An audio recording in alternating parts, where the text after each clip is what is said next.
Beloved soul, welcome. Take this moment to leave the noise of the world behind. Find a comfortable place where you can sit or lie down in stillness. Let your hands rest gently on your lap or by your sides, and softly close your eyes. This time as your sit belongs to your spirit alone. As you inhale slowly through your nose, feel a quiet calm entering you like a gentle stream of golden light. Hold that breath for a heartbeat, and as you exhale, let go of every worry, every thought that is not needed here. In this sacred pause, allow yourself to simply be soul breathing in harmony with the infinite. You are about to journey into timeless wisdom. These teachings are not tied to any religion or doctrine.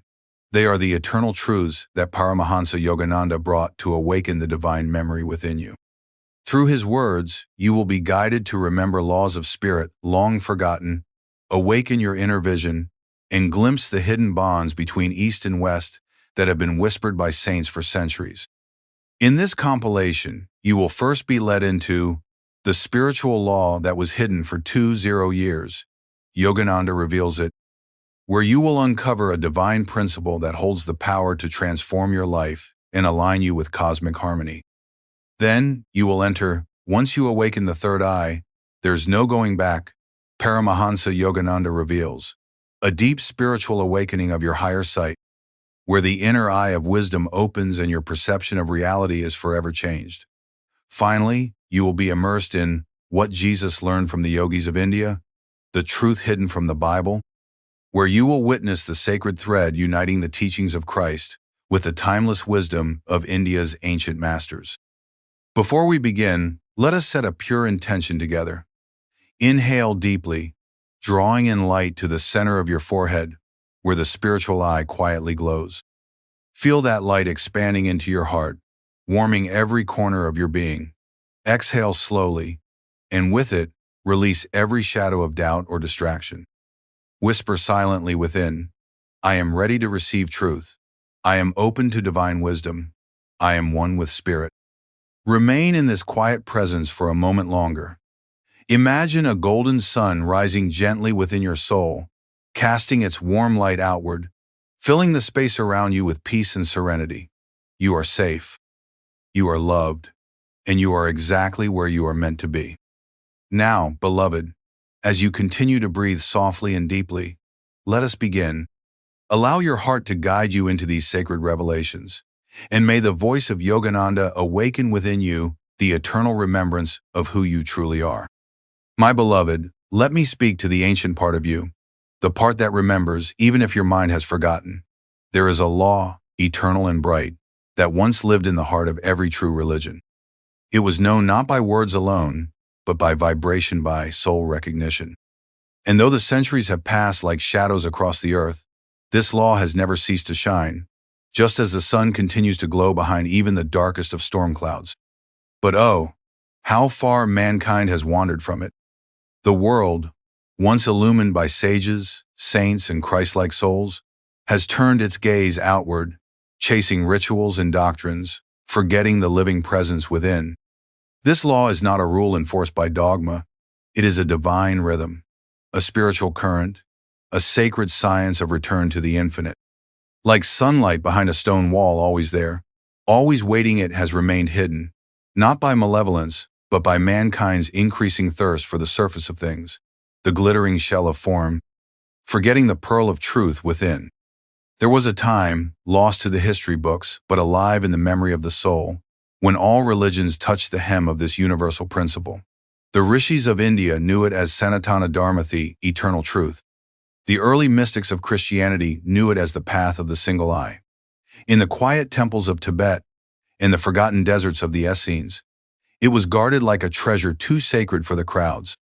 This spiritual law is not about belief. It is about union. Not about worshiping from afar, but merging into oneness. It teaches that man is not a sinner groveling in dust, but a soul cloaked in forgetfulness, capable of awakening into divinity itself. All the holy scriptures, when seen through the lens of realization, whisper the same truth. The kingdom of God is within you. But to enter that kingdom, there is a science, a method, a precise spiritual law that bridges time and eternity, body and spirit. What is the cost of forgetting such a law?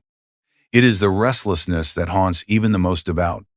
It is the endless search for peace in temples built of stone, while the temple within lies dark and unopened. It is the spiritual fatigue of those who pray but do not feel, who chant but do not know, who believe but do not experience. You may have walked 100 paths, tried 1,000 mantras, read the scriptures of East and West, and still felt a longing, unsatisfied, a call, unanswered. That ache within you is the echo of this hidden law trying to call you home. I tell you, not as a scholar, but as a soul who has walked through fire and silence to find God, this law is not forgotten in heaven. It lives still. And now, in this age of awakening, it rises again like the dawn. Let us journey together, my friend, not into speculation, but into remembrance. Let the veil of centuries fall, not by rebellion against religion, but by reuniting with the spirit behind it. You are not seeking something new, you are remembering something eternal.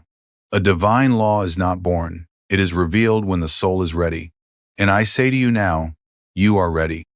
For had you not been, these words would not have found you. Shall I take you deeper now into why this radiant law disappeared from the pages of history, and why the world has wandered so far from its light? There was a time when divine law was not only known, but lived not through sermons, not in stone temples, but in the inner sanctuaries of illumined souls. The great ones knew it not as a doctrine, but as vibration. They moved in harmony with this law, as naturally as the moon follows its orbit around the earth. But as the great yugas turned, as consciousness declined from Satya into Kali Yuga, humanity forgot its source and grew blind to its own soul. What was once radiant law became legend, and then myth, and finally heresy. The science of divine return, the sacred geometry of soul union through breath, stillness, and inner communion, was buried beneath rituals, obscured by politics, and sealed off by the rising walls of orthodoxy. Yogananda explained that truths are revealed in clarity during high ages of consciousness. But when spiritual darkness settles over the world, the light of divine perception is eclipsed. The law I speak of, the sacred law of Kriya Yoga, was not created by any religion. It is the eternal pathway planted in the soul by God Himself. A pathway that the ancient rishis walked, that Krishna hinted toward, that Jesus practiced in silence, and that Babaji revived once the world was ready to remember again. But why was it hidden? Because to possess this law is to hold power not over others but over the self. And power over the self is the one thing empires, dogmas, and fears could never control. In the downward cycle of Kali Yuga, mankind lost the ability to comprehend inner truths. As breath became more erratic, as desires grew louder than devotion, the still sanctuary of divine perception was boarded shut by noise, by haste, by intellect unillumined by spirit. Priests began to teach form instead of force, dogma instead of direct communion. And in this blindness, the true spiritual law Kriya, the science of soul evolution, was placed behind veils of secrecy, guarded by the Himalayan masters not out of arrogance, but to preserve its sanctity. Yogananda wrote, "Whenever virtue declines and vice predominates, I incarnate on earth to restore the balance."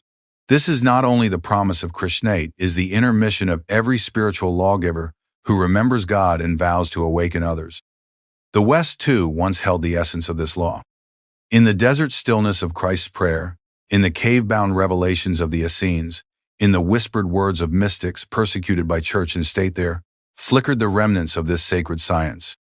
But those who had the eyes to see were often cast aside, and those who knew the inner meaning dared not speak it aloud. Power clung to ritual. Control feared realization. And so, for 20 years, the world wandered. Yet even when it disappeared from temples, it never left the soul. A divine law cannot die. It can only be forgotten. And just as spring follows winter, as consciousness inevitably rises after its lowest point, so too did this law begin to reawaken. In 1861, deep in the Himalayas, Mahavatar Babaji called to Lahiri Mahasaya and placed once again the living current of Kriya into the hands of one ready to share it. Yogananda was later sent by divine command to carry this law across oceans, to remind the world not only of what it had forgotten but of what it has always been. This is why this law disappeared, not because it was lost, but because we lost the stillness to feel it. And now, through the grace of the Masters, it is returning not as a secret, but as a sacred trust. And you, beloved soul, are part of that return. Beloved soul, beyond the noise of restless thought and the parade of fleeting emotions, there exists a sacred, ancient, unchanging divine. It is not etched upon stone tablets, nor bound by the institutions of man. This law does not tremble before kings, nor does it change with the winds of religious fashion. It is the law by which the soul returns to God, the very science of divine remembrance. And though it was hidden, forgotten, veiled for centuries beneath dogma and dust, this law has waited patiently, like a silent altar within the temple of your spine, untouched but never absent, as if holding its breath for the day when you would turn inward and remember that you were never truly lost. This, dear one, is the law of Kriya. Not a technique, not a ritual, not a philosophy. It is the spiritual architecture of the soul's homeward path. Kriya Yoga is not merely an exercise of breath, but the awakening of the divine altar that lies hidden within you. Just as the stars do not require our recognition to shine, the spinal pathway of light from the base of the spine to the thousand-petaled lotus at the crownas always existed as the inner axis of sacred return. And it is here, in this ascending river of life force, that the forgotten law of God communion abides. Kriya, as I have revealed it, is the science of breath mastery and spiritual stillness, a sacred method taught to me by my line of gurus Lahiri Mahasaya, who received it directly from the deathless Babaji, who gave it anew for this age, knowing that the souls of men had wandered too far into restlessness and needed a bridge to carry them back to their native land of peace. Kriya is not Hindu, it is not Eastern, it is not even mine, it is eternal. It is the divine law that governs how spirit flows through matter, how breath tethers consciousness to the body, and how, through devotion and divine technique, that breath can be withdrawn, the senses calmed, the mind silenced, and the soul released to soar. What you call breath, I call the rope of karma. Each inhalation draws the mind outward, attaching it to the senses, binding it to the play of Maya. Each restless breath fans the flames of desire, and every desire sows new seeds of reincarnation. But what if you could reverse that current? What if, instead of moving outward into the world, your life force began to ascend inward, drawing you back through the inner altar of the spine to the throne of God within? This is the law Kriya reveals. And this is why, though it was known in ancient times, it was hidden not because it was unworthy, but because man was not yet ready to carry it without distortion. It is the sacred fire. Mishandled, it blinds. Revered, it liberates. When you practice Kriya, you do not simply sit and breathe, you enter the temple of the living God within your very being. With every measured movement of life force, you silently bow at the altar of the inner Christ. You disengage the pranic currents from the sense-bound body and lift them, like a priest offering the sacred flame, to the spiritual eye, the single eye Jesus spoke of when he said, "If thine eye be single, thy whole body shall be full of light." That light, beloved, is not symbolic. It is real. I have seen it, felt it, bathed in it. It is the law of divine remembrance set into motion. You are not praying for something to happen. You are reactivating what has always been. And so I say again, Kriya is not a belief, it is a law. Just as gravity binds the planets in their course, this spiritual law draws the soul back through the luminous spinal highway, erasing karma, silencing restlessness, and ushering you into the stillness where God lives. Once the breath is calmed, the heart slows. When the breath and heart are stilled, the mind becomes a mirror. When the mind is clear, the soul begins to shine through. And when the soul touches spirit, even for a moment, a million years of forgetfulness dissolve like mist before the rising sun. This law, long buried, has now been given again not to a chosen few, but to every child of God who thirsts for truth. It does not demand your allegiance, it invites your remembrance. The inner altar is lit, the gate stands open, and through the sacred science of Kriya, the long-lost law of the soul's return begins to breathe again in you. Shall we now go deeper into how this law dissolves karma and stills the storm of the world within you? Shall I speak of what it does not in theory, but in the temple of your living breath? Let us walk onward into the chamber of divine stillness where the soul, long exiled, begins to come home. There is a sacred law buried not in stone nor scripture, but etched into the very breath of your being. It does not command with thunderous decree, nor does it threaten with wrath. It simply waits, silent and changeless, ready to return you to God the moment you remember how to cooperate with it. This law is the science of Kriya Yoga, not a technique, not a ritual, but a direct divine mechanism through which the restless breath and vagrant life force are drawn back into their source, just as rivers, having wandered, return to the sea. What this law accomplishes is not metaphysical theory, but a direct intervention upon the architecture of human bondage. It dissolves karma. Not metaphorically, but vibrationally. By stilling the breath, the storm of restlessness is calmed. By rerouting prana through the deep spine, the soul's invisible shackles begin to loosen. Yogananda teaches that Kriya Yoga is the airplane route to God, because it bypasses the long terrain of dogma and discipline, flying straight to the divine engine of transformation hidden in the body's energy centers. When the law is activated through devotion, right posture, and conscious breath, something almost unthinkable begins to occur. Restlessness, that endless tide of desires, comparisons, fears, hungers, and obsessions, which has held the human mind hostage for countless incarnations, begins to recede. A divine stillness replaces it. Not the stillness of death or numbness, but the stillness of eternal life. A vibrant, awake, intelligent silence where the soul feels no need to chase, prove, or react. The breath becomes gentle, the heartbeat slows, and the brain, long cluttered with chaos, becomes a sanctuary of light. In this stillness, you are not merely calm, you are remembered. You are known again as spirit. And so this law accomplishes something greater still. It lifts man from the domain of ego into the sunlight of soul, awareness. You are no longer the one doing the breathing, the one thinking, reacting, remembering. You become the witness. You become the presence behind the pulse, the eye behind the seeing, the light behind the image. Ego, like a shadow mistaken for substance, begins to fade in the presence of true self-recognition. Yogananda often described this sacred reversal as the soul turning its gaze inward, away from the senses, toward the divine. It is not death, but resurrection. It is not transcendence as escape, it is transcendence as reunion.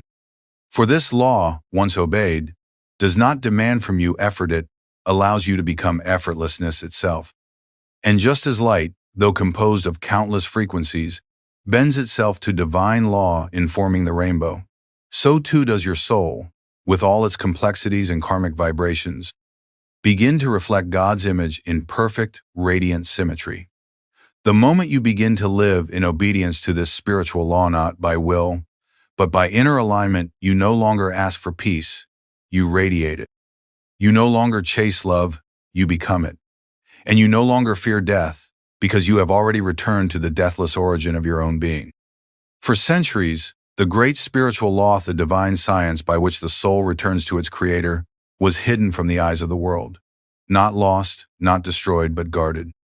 Guarded by luminous beings who did not seek acclaim, but who moved through the centuries as silent stars, guiding humanity through its dark night of materialism and forgetfulness.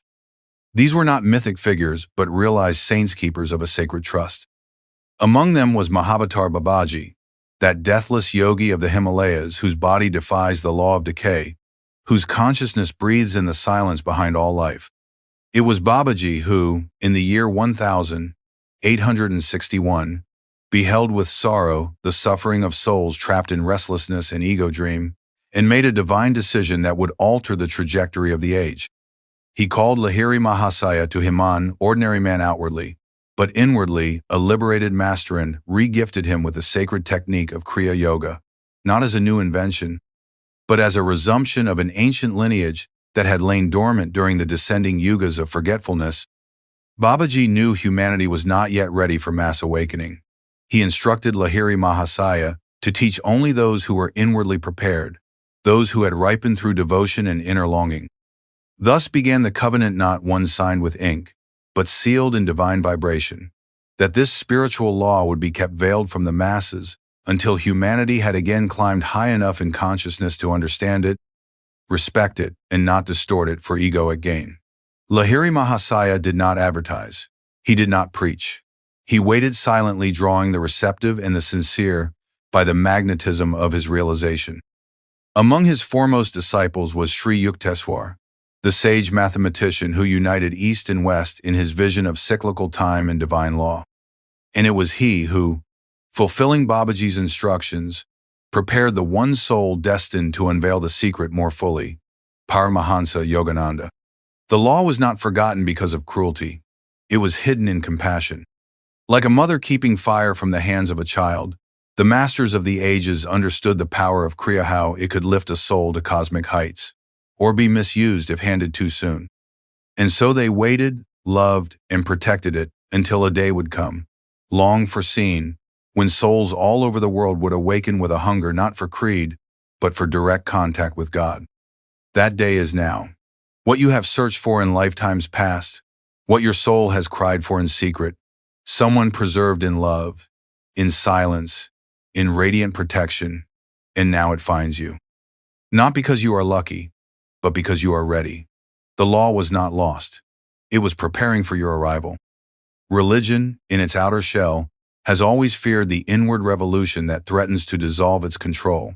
This divine law, this sacred science of Kriya Yoga is not a doctrine, not a ritual, not a creed. It is a living highway that leads man inward, away from the intermediaries of priestcraft, and into the sanctuary of his own spine, his own breath, his own God-given altar of silence. Why does religion fear this law? Because it returns power to where it was always meant to be, not in temples of stone, but in the cathedral of the soul. When man communes with spirit directly, when he learns to still the breath and dissolve the mental waves, the need for external ritual collapses. The dogma becomes dust. The pageantry fades. No longer bound by the chain of belief, man steps into the blazing certainty of experience. Kriya does not ask for your faith in a system, it gives you the system to discover the faith that lives beyond belief. It is not that religion is evil, it is that religion, when misused, becomes afraid of irrelevance. When the inner kingdom is reawakened, the outer scaffolding must fall away. The law of Kriya, revealed again through the great line of masters from Babaji to Lahiri Mahasaya to Sri Yukteswar and finally to me, breaks that chain gently but irrevocably. This is why I faced resistance when I came to the West. This is why I was called a heretic in religious circles. Because I did not bring a new dogma, I brought an ancient key. And keys, my child, unlock doors that some institutions wish would stay sealed forever. They said, "Stay in your country, we do not need another religion." But I had not come to give them another religion. I had come to show them the law behind all religions. I stood in pulpits and parlors, in lecture halls and courtrooms, not to argue, but to declare, that which you are seeking in ritual, in symbol, in the voice of another, can be found in your own stillness. And that law hidden for 20 years, yet blazing like a sun behind clouds was Kriya Yoga, the divine science of breath, stillness, and God union. It is feared not because it is false, but because it is too true. It is not resisted because it is weak, but because it is too powerful for those who have grown comfortable with spiritual dependency. The narrow path Christ spoke of was not a narrow belief, it was a narrow current in the spine, through which the soul climbs to its source. Kriya Yoga is that path, and the law behind it is as precise as gravity, as universal as light. Religion feared this law because it makes every man a prophet, every woman a seer, every heart a throne of the infinite. And once you touch it, you will never again look to the outer world for your salvation. You will know the truth. And the truth, dear one, will not only set you free, will dissolve the very idea that you were ever bound. What you call breath, I call the divine tether between soul and body. It is the invisible leash that ties the infinite to the finite, the spirit to the flesh. You believe you breathe to survive, but I tell you, breath is the rhythm of karma, the vehicle of memory, the silent recorder of your past actions. As long as you breathe unconsciously, you are bound. But once you learn to govern breath, you begin to govern destiny. In the sacred science of Kriya Yoga, The breath is no longer the master, it becomes the obedient servant of soul awakening. What is karma but energy in motion, vibrating through your subtle spine, recorded in the memory banks of prana? These impressions travel up and down the astral spine like magnetic grooves carved into a celestial wire. Each thought, each action, each craving leaves a ripple that echoes through your breath. As long as your breath rises and falls with emotion, restlessness, desire, and fear, so too does the karma that animates your delusion. But the science of Kriya is, I said science, for it is no mere ritual or belief, as the mathematics of the infinite. It is not a guess. It is not even a faith. It is a divine equation, revealed to the masters who saw not through logic but through soul sight. As you direct the life energy up and down the spine with calm will and sacred breath, you begin to erase those impressions. You neutralize the karmic seeds stored in the astral cerebrospinal centers. The yogi saw that breath and mind are like twin horses pulling the chariot of the soul. Calm one, and the other becomes still. Still both, and you step off the wheel of motion into the silence of God. The law I speak of is hidden like gravity. Can you see gravity? Can you grasp it in your hands? And yet every leaf falls because of it. So too, every soul is drawn inward by the divine gravity of God, but only when the law is consciously activated. When your breath is stilled, your prana reversed, and your spine sanctified as the altar of communion, then this unseen law begins to pull you homeward. The sacred current reverses. You are no longer pushed outward by desire, but drawn inward by love. Kriya is not superstition, it is cooperation with the eternal laws of the soul's return. It severs the binding cord of breath. It unknots the rope of karma. It reveals the kingdom within, not by promise but by spiritual physics. And that, my beloved, is why this law is not hidden from you any longer. It is operating within you even now. But when awakened, it does not merely operate, it liberates. The wise men of old, those rishis and prophets who lived in deep communion with the infinite, never wrote scriptures for intellectual debate but as maps to the soul's awakening. Yet, over time, the true coordinates to divine realization have been blurred by theological fog and institutional translation. And so I ask you, beloved soul, has the Bible truly been lost to you? Or has the truth it carried simply been hidden, locked not in secrecy, but in symbols, awaiting your own awakening eye to decode it? When Jesus said, "If thine eye be single, thy whole body shall be full of light," he did not speak in riddles but revealed in plain words the science of divine perception. The single eye is not of the flesh, but of spirit. It is the spiritual eye, the kutastha center between the eyebrows, through which the devotee enters into divine light, into the starry tunnel that leads to God. That Christ utterance is not metaphorical mysticism, it is yogic anatomy. I too have knelt before Christ in the inner temple and heard his voice as a presence within stillness. What he whispered was not dogma, but silence, silence so full, so luminous, that it drew me inward beyond all churches, all creeds, into the cathedral of the soul. Jesus taught not religion but realization. The kingdom of God is within you, not in synagogues or rituals, but in deep, interior stillness. Be still and know. What is this stillness but the dissolution of breath? What is this knowing but the light of the Christ consciousness, shining within the calm and breathless spine? The lost law of Kriya Yoga is not a novelty, is the original practice behind the teachings of the Christ. This is not a claim made in arrogance, but in divine remembrance. Christ never sought to build a religion. He came to restore man's forgotten unity with God. And the method he used, withdrawal of life current from the senses, control of prana through breath, and lifting of consciousness into the inner light, is identical with the science of Kriya. When thou prayest, enter thy closet, not the closet of wood and brick, but the inner chamber of silence. Shut the door of the senses, and there, in secret, commune with the Father. That is yoga. That is the law.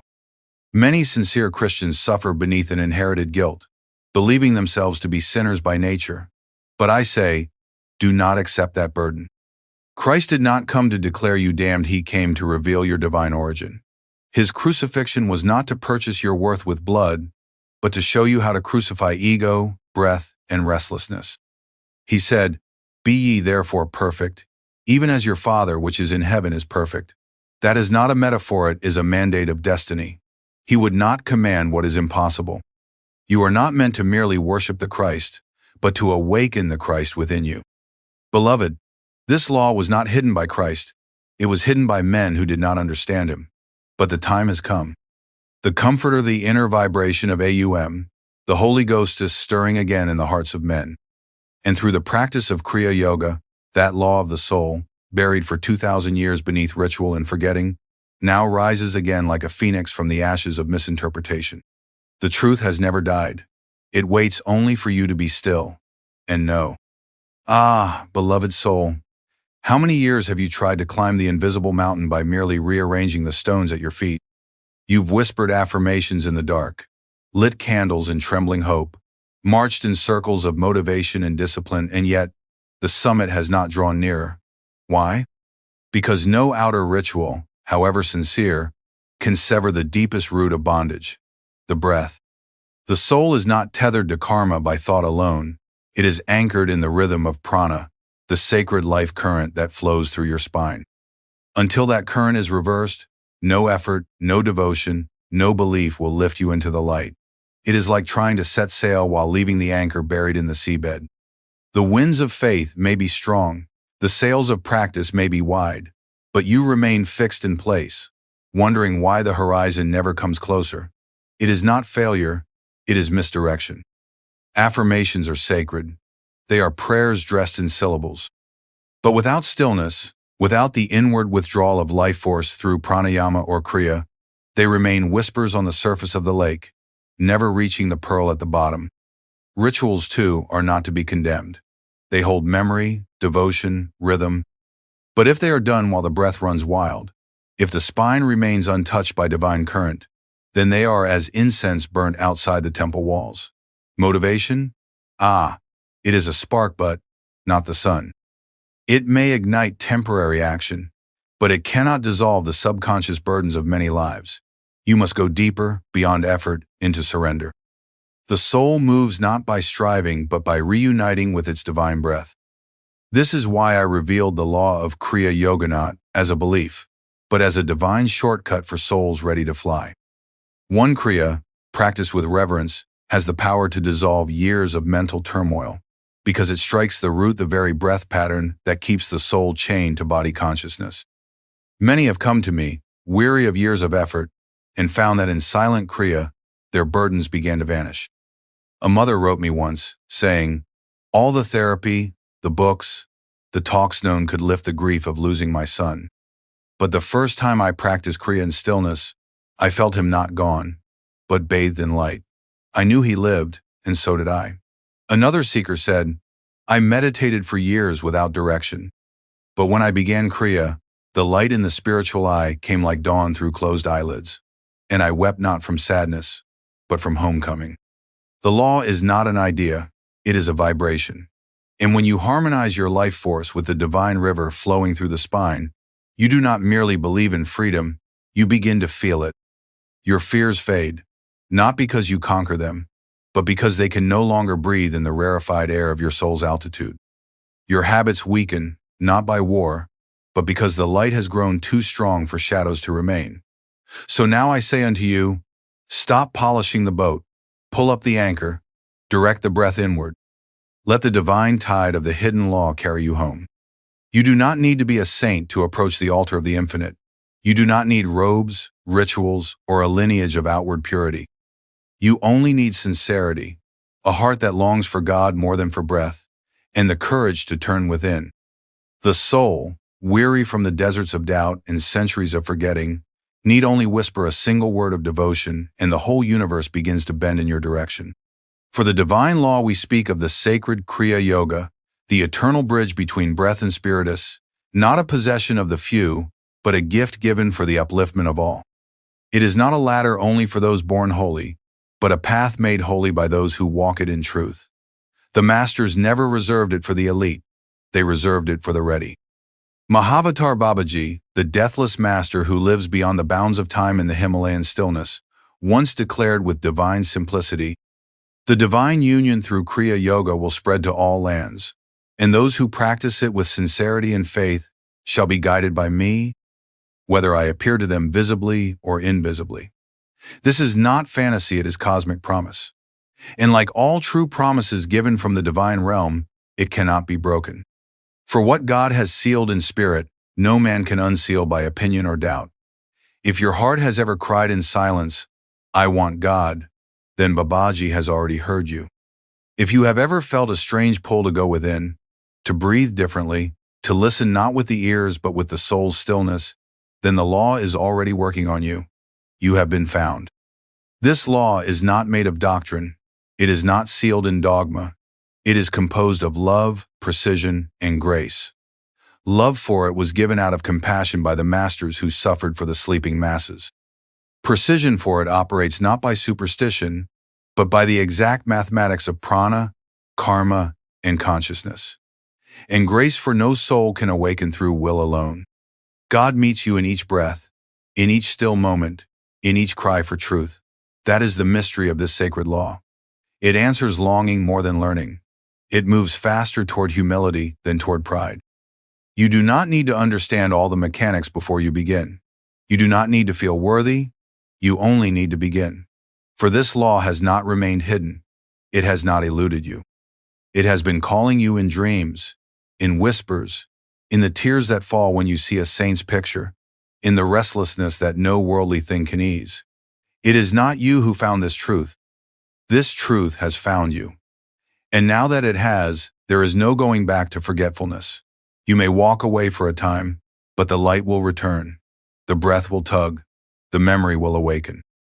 The masters do not forget those who once turned their face toward God. They remember, and they wait. So now the invitation is spoken not from the tongue of a man, but from the heart of eternity. Come, O soul, come into the sacred silence. Come to the breathless communion. Come to the divine stillness where all your questions melt in God's embrace. You are not alone. You are not lost. You are not unworthy. You are the one this law was given to reach. Welcome home.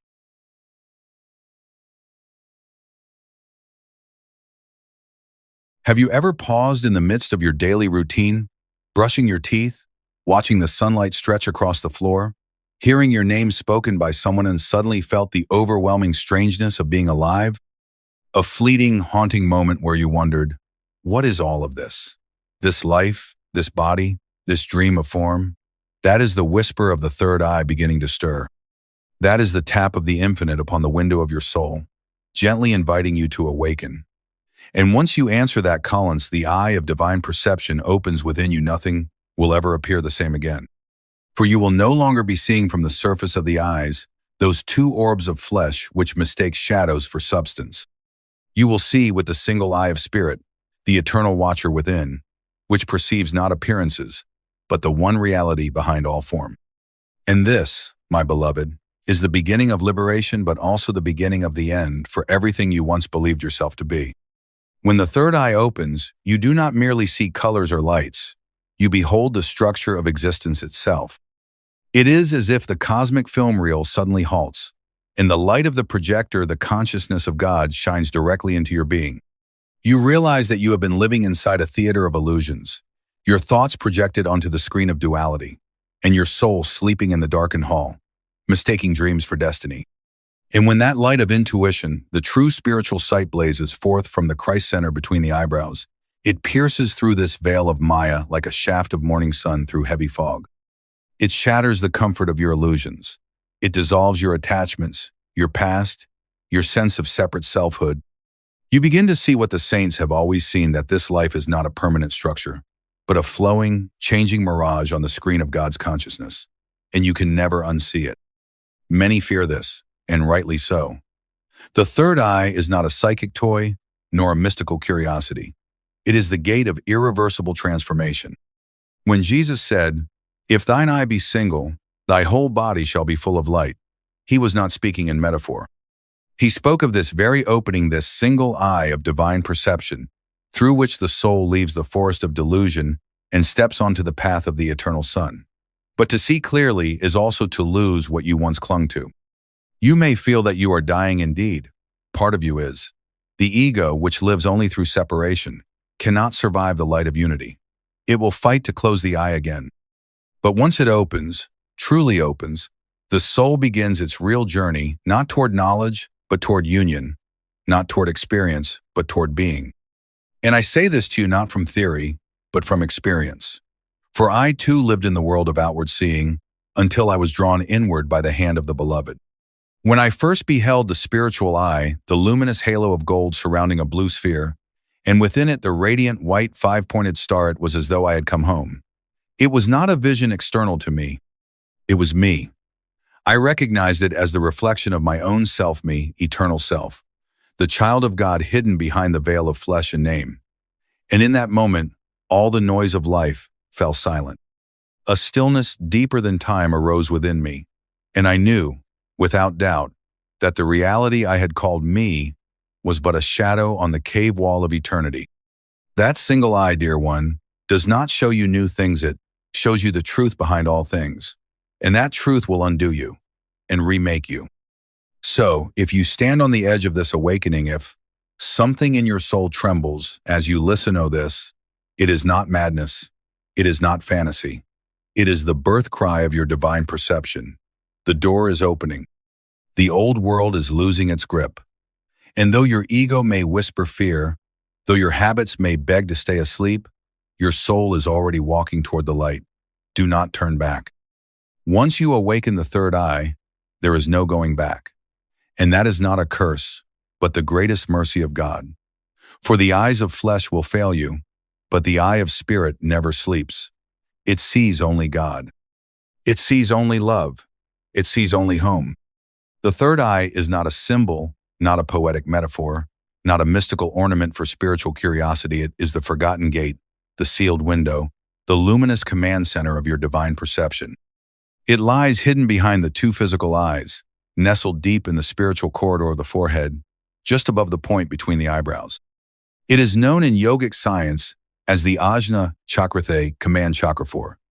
It does not merely perceive higher worlds, it governs the inner cosmos. It is here, in this sacred cave of intuition, that the soul first glimpses the light beyond delusion, the true form of God, the origin of all vibration in thought and form. And yet, this eye was sealed long ago not by punishment or neglect, but by the slow hypnosis of sensory attachment, the tightening veil of karmic desire, the fear of inner light that grips every ego as it falls into the dream of separateness.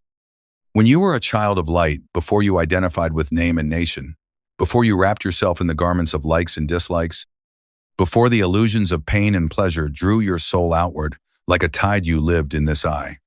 You saw the world not with judgment but with wonder. You heard the voice of God in silence and saw his smile in every flicker of light.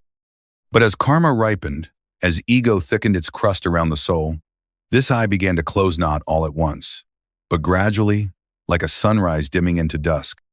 You began to see only with the flesh, to desire only the seen, to fear the unseen. The spiritual eye, once a blazing star within your forehead, faded into silence. It did not die, it only waited. And now, my child, you feel it again, not with your mind, but with your ache. That quiet longing you carry, the sense that there is more behind the sky, more behind the people you love, more behind your own thoughts, that is the spiritual eye calling to be remembered. It is not a foreign implant, but your original home. The white star encased in blue and gold that yogis speak of is not an invention, it is a vision as ancient as the soul itself. The golden halo represents the vibratory cosmos, the active creative energy of God. The blue sphere is the Christ or Kutastha consciousness, the divine intelligence in all creation. And the white star is the doorway to spirit beyond all creation, the absolute, the ever-existing, ever-conscious, ever-new joy that is your source. Why was this eye sealed? Not because God forgot you, but because you chose to experience separation. You, the immortal soul, desired to taste the play of duality, the drama of light and shadow, of gain and loss, of ego and love. And so, to preserve the freedom of your journey, the third eye closed. The Father allowed you to walk in the wilderness of the senses so that your return would be conscious, your longing authentic, your surrender voluntary. The sealing of the third eye was not a punishment, it was the start of a sacred pilgrimage. And yet, the time of forgetting is ending. The veils are thinning. The old world cannot satisfy you anymore. No achievement, no relationship, no ideology quenches the thirst you feel. That is because the thirst is not for something but for sight. You want to see not with your eyes, but with your soul. You want to pierce the illusion and behold the divine as it truly is. And that desire, my beloved, is not yours alone.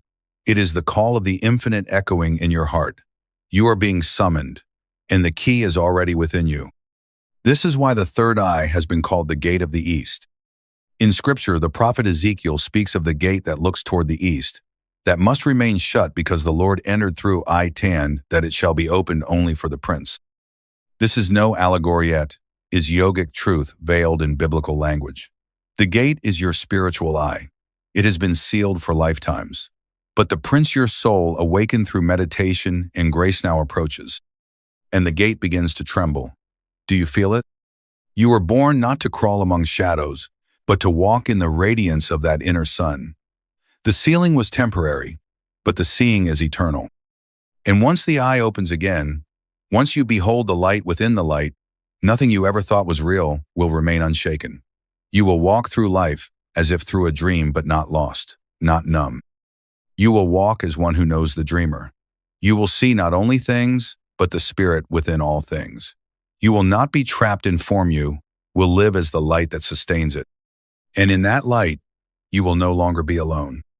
The first dawning of the third eye is not a trumpet blast, nor a bolt of light, nor the cry of angels. It is the whisper of eternity slipping through the veil of your inner silence. It does not come in noise or drama. It comes when the restlessness of the body has been stilled by devotion, when the breath has become like a quiet river, when thought has softened into presence, and you, the soul, sit at the doorway of infinity, not demanding a miracle, but offering your love. In this stillness, if you are ready, if the karmic burden has been lightened and your sincerity is pure, the veil will part and a sacred light will emerge. At first, it may appear only for a second, a golden mist, a faint blue orb, a flash behind the brow, but even in that fleeting moment, the direction of your life will change. You have seen it, and you cannot unsee it. The spiritual eye appears as a vision of perfect symmetry and divine power, a halo of golden light encircling a deep blue sphere, within which shines a radiant white star with 5 points. This is not imagination. This is not hallucination. This is the universal symbol of divine consciousness, seen alike by saints of all past, Christians who called it the Star of Bethlehem, yogis who call it the Eye of Shiva, Buddhists who perceive it as the Dharmakaya window to nirvana. It is not culture-bound. It is soul-born. It is the real sight that was hidden by the illusion of flesh. And when this inner star appears, you do not just believe in God, you behold Him. In that moment, the room around you may still be there, the clock ticking, the world humming, the sounds of life continuing, but none of it holds the same weight. It all seems suddenly like scenery in a play you no longer mistake for real. For you have just glimpsed the light behind the curtain. And this light, though seen in the point between the eyebrows, is not confined to any organ. It floods your entire being. You feel it radiating through your spine, illuminating your thoughts, warming your heart, bringing tears not of sadness but of recognition. Ah, my beloved, I have seen thee at last. This vision may not come through effort alone. Many have strained in meditation, seeking it as a goal, and found only frustration. But when meditation ripens into devotion, when the techniques become instruments of surrender rather than conquest, when the heart yearns not for power but for communion, then grace descends. Sometimes it comes after years of practice. Sometimes it comes as a gift from the Guru's gaze, a moment of inner alignment, or a dream in the depth of sleep. But whenever it comes, the effect is the same. The soul knows it has touched truth, and no theology or philosophy can replace what has been directly perceived. Yogananda spoke of this vision with the authority of one who lived constantly in it.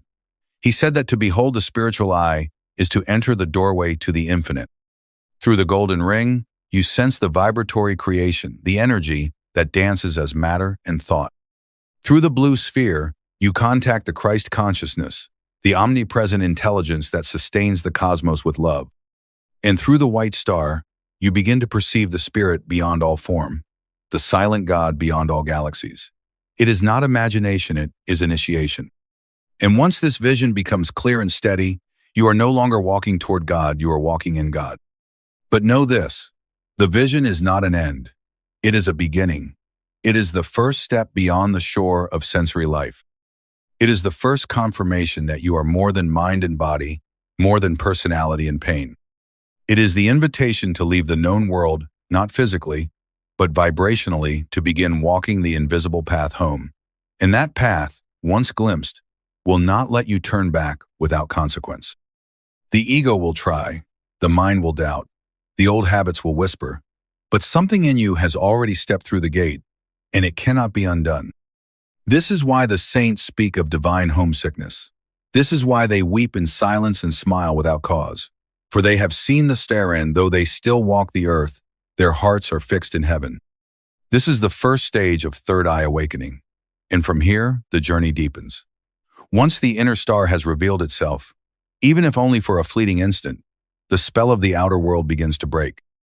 Not in some abrupt catastrophe, not in some violent crash of forms, but in a slow, silent dissolving of conviction. What you once called real, what you defended, desired, feared, and clung to begins to lose its gravitational pull. The movie no longer hypnotizes you, for the light behind the screen has been glimpsed. This is not detachment born of disdain, it is freedom born of recognition. You are not rejecting the world. You are awakening from the dream. And so the second stage begins, the dissolution of sensory dominance. It does not mean you stop seeing with the eyes or hearing with the ears. No, it means that your allegiance to them, your blind trust in their report, begins to fade. The flowers still bloom, the sky still turns its golden hues, the music still dances, but beneath it all, you begin to feel a deeper layer, a silent song, a trembling aliveness that the senses cannot capture. The world becomes translucent, as if backlit by something divine. You find yourself pausing in the middle of activity, feeling the unreality of it all not as disassociation, but as revelation. You are seeing Maya for what it is, a luminous illusion. This stage can be disorienting. The ego, sensing its throne shaking, begins to whisper, "You are losing your grip. You are floating too far. Come back to the ground." But you, the soul, know that the ground is not what it seemed. You know that all form is fluctuation. All solidity is vibration. And what you are now beginning to see is not madness but truth. Yogananda taught that Maya is cosmic hypnosis, a grand theater of light and shadow that spirit projects through the five senses. And the third eye, once opened, begins to lift that hypnotic veil. You start to see people not as faces and names, but as fields of energy, as moving thoughts wrapped in skin. You start to hear behind their words the call of their souls, or the chains of their karma. You feel the pain they hide. You glimpse the light they forgot. You no longer see others as separate. You begin to feel the thread that binds all life. At first, this can be lonely. You may feel like a stranger in a familiar world. Friends speak, but your mind floats elsewhere. Events unfold, but your heart no longer clings. Food, noise, crowds, entertainments, they lose their flavor. You smile, you engage, you function, but inside, you have stepped into another realm, and that realm will not release you. This is the divine disruption. You begin to perceive two worlds simultaneously, the outer and the inner, and slowly, the inner becomes more real. Do not be afraid of this stage. It is the natural result of spiritual awakening. It does not mean you will lose your life. It means you will find it. The sages of all ages walked through this valley. Buddha sat beneath the Bodhi tree, watching the flickers of illusion dissolve. Jesus wandered the wilderness, fasting and praying, his inner sight flowering beyond the eyes. Yogananda, as a child, sat in meditation for hours, unaware of time or body, floating in the bliss of subtler vision. They all passed through this stage. And you too are now walking that sacred path. Let the senses dissolve without fear. Let the form lose its hold. Let the thoughts grow quiet. You are not going backward. You are not becoming empty. You are being cleansed of illusion. You are preparing to see the world not through the eyes of flesh, but through the gaze of the soul. And when that gaze deepens, when the third eye begins to open fully, you will see not the end of perception, but the beginning of a vast and shimmering truth that has been waiting, silently, behind every face, every cloud, every breath. The breakdown of sensory reality is not a falit, is a flight. It is the unmasking of the stage play. It is the soul, standing in stillness, whispering, "This is not all.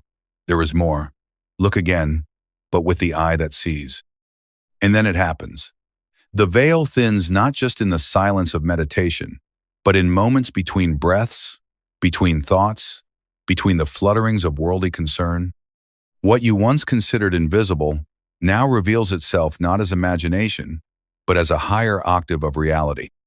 The curtain between worlds is drawn aside, not by effort or willpower, but by the quiet magnetism of your awakening soul.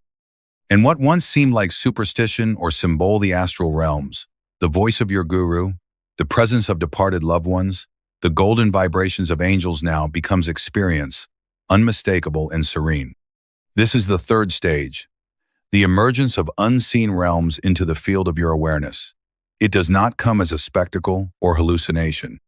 It arrives gently, like the sun rising through mist, first a feeling, then a glow, then a knowing that transcends all argument. You may begin to perceive colors while your eyes are closed, but they are not like the colors of this world. They shimmer, they breathe. You may hear the sound of Aum, not in your ears, but as a hum vibrating behind every object, every thought, every atom. You may feel the presence of one who is not there, but whose energy enfolds you like a mother's arms. The world is no longer made of matter alone. It has become transparent to spirit. And yet this is not fantasy. This is not escape. This is the awakening of the inner telescope, the power of the spiritual eye, to gaze beyond the curtain of gross perception into the subtler dimensions of God's creation. Yogananda said, "There are regions beyond this world of space and time, where the soul travels in sleep and in deep meditation. These are not abstract realms. They are vast and luminous, teeming with forms and beings, intelligences and memories, echoes of your soul's past and whispers of its future. You may find yourself in dreams that feel more real than waking, where you are flying not through sky but through light, where your body is not a burden of flesh but a radiant form of subtle energy, where movement is thought and communion is wordless. You may enter temples not built by hands, where saints sit in meditation, and you, too, are welcome among them. You may see your own past lives lived in other lands, bodies worn like costumes and set aside, and suddenly understand why certain patterns have haunted you, why certain faces are familiar, why you weep at music you've never heard. You may begin to hear the inner voice of your guru, not as memory or suggestion, but as a living guidance that calls from beyond the mind. And even if the form of your teacher has passed from this world, his presence may appear to you in moments of trial or meditation, silent yet radiant, speaking in your heart with clarity that banishes confusion. This voice does not flatter. It does not command. It simply knows, and in its knowing, it awakens your own. And all of this, dear soul, is not a reward or a fantasy. It is the natural expansion of your consciousness once the third eye begins to open. The inner cosmos, long hidden behind the walls of the senses, now makes itself known. The physical world becomes a shell, a shadow, a garment tan. What is within begins to shine without. You no longer wonder if the soul survives death.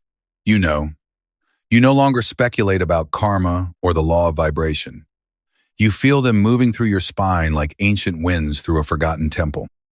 You may walk through the outer world, but you see the energy behind it. You may speak with others, but a part of you remains listening elsewhere, watching from a still point behind the brow. You become two beings at once, the human who lives and the soul who sees, and slowly the two begin to merge. But know this, with this stage comes a deeper responsibility. For when the unseen becomes seen, you can no longer pretend to be blind. When you feel the presence of divine law behind every event, you can no longer say, "This is random," or "That is unfair."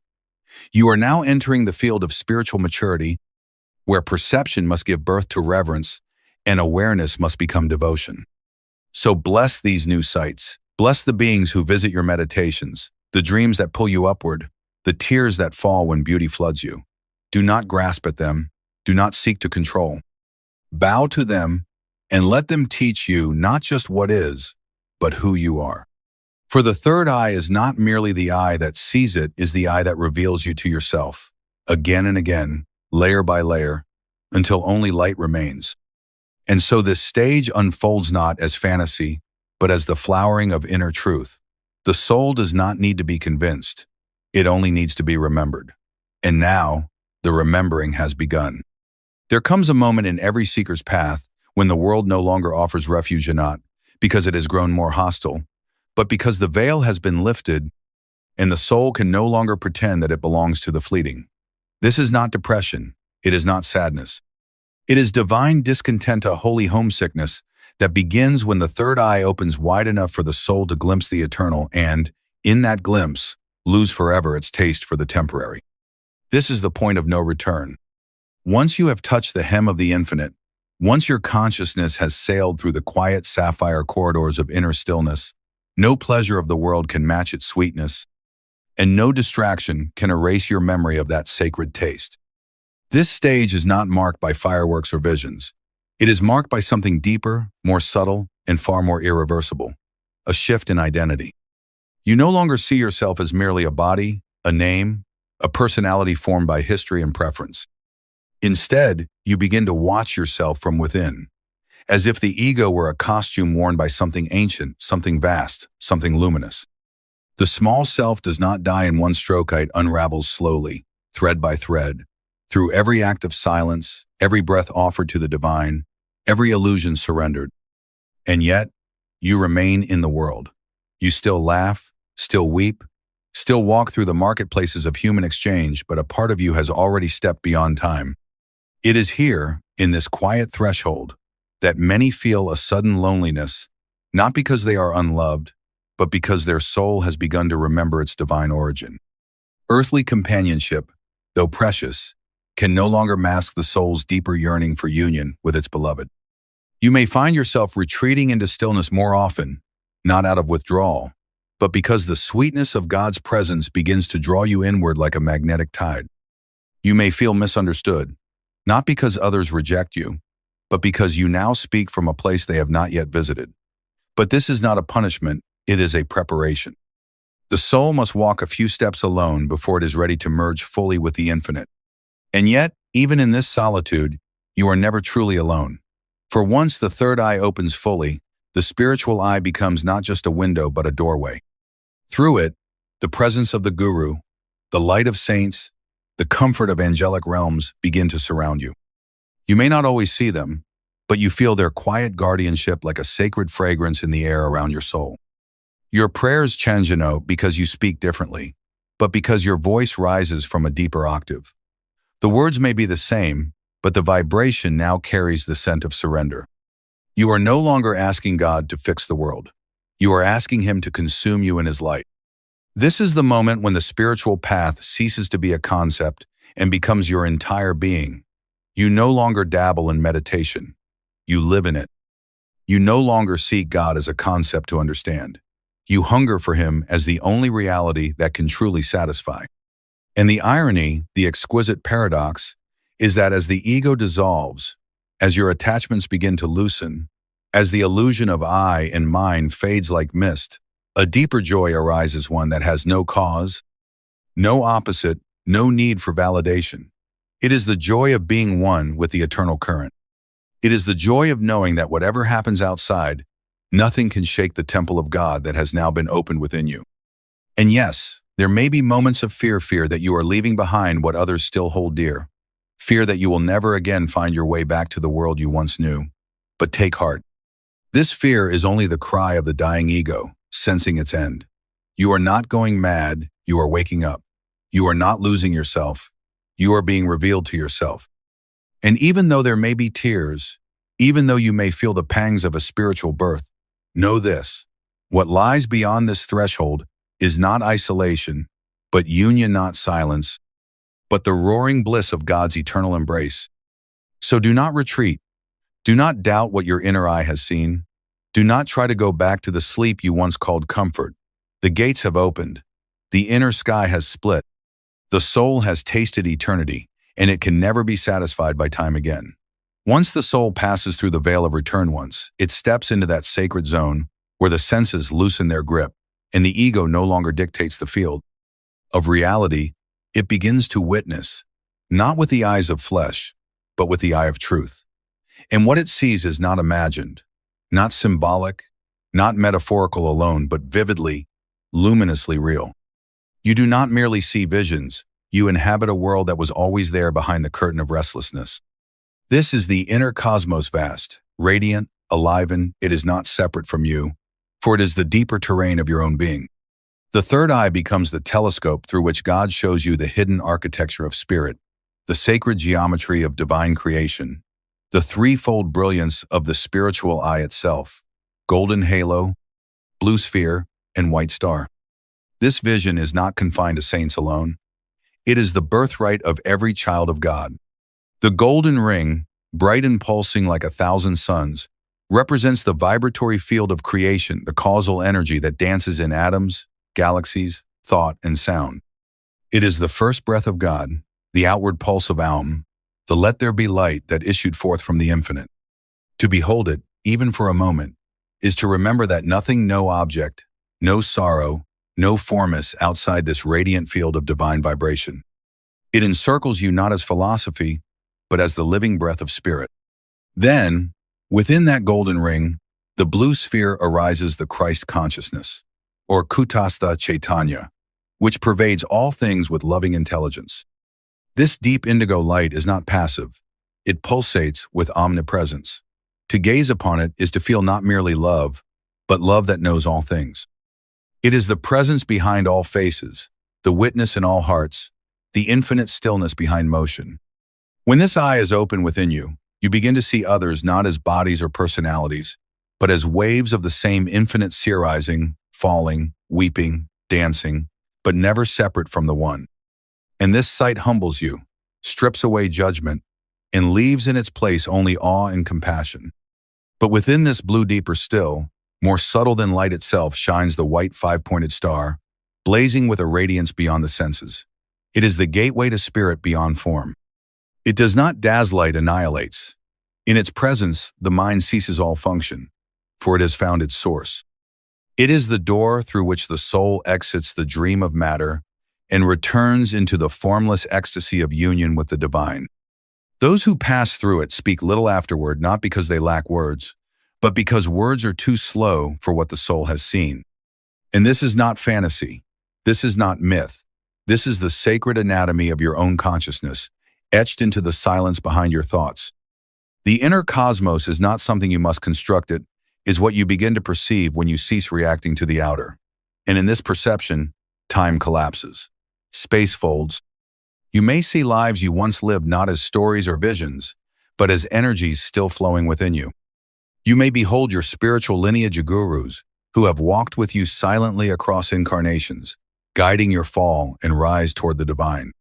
You may witness the subtle interplay of karma, the divine weaving of causes and effects, the precise orchestration of lessons hidden inside what you once called coincidence. And then, deeper still, the soul begins to glimpse the divine, not only in form, but in essence and vibration, in color, in light, in silence. You begin to understand that the lotus is not beautiful because of its petals, but because of the stillness it emerged from. You recognize that every sacred symbol, the cross, the star, the spiralis, encoded in the inner realms as living realities. They are not metaphors, but living patterns through which consciousness ascends. And in their presence, your breath slows, your heart opens, your tears fall not from sadness, but from the recognition that what you had sought outwardly is now revealing itself within you, intimately, infinitely, forever. So let go of the fear that this world is all there is. Let go of the belief that what you cannot see is not real. The third eye does not invent, it reveals. The inner cosmos does not distance you from life, it allows you to finally live it with the clarity of divine remembrance. And once the eye is open, once the veil is parted, you begin to walk through this world as one who carries another world inside. You speak less, but say more. You touch, but with reverence. You suffer, but with the knowledge that even pain is not the final story. You are now a seer not because of what you see, but because of where you see from. And that place is no longer the mind, but the soul. That gaze no longer seeks to grasp, but to witness. That light no longer blinds, but awakens. This is the inner cosmos and it is your inheritance.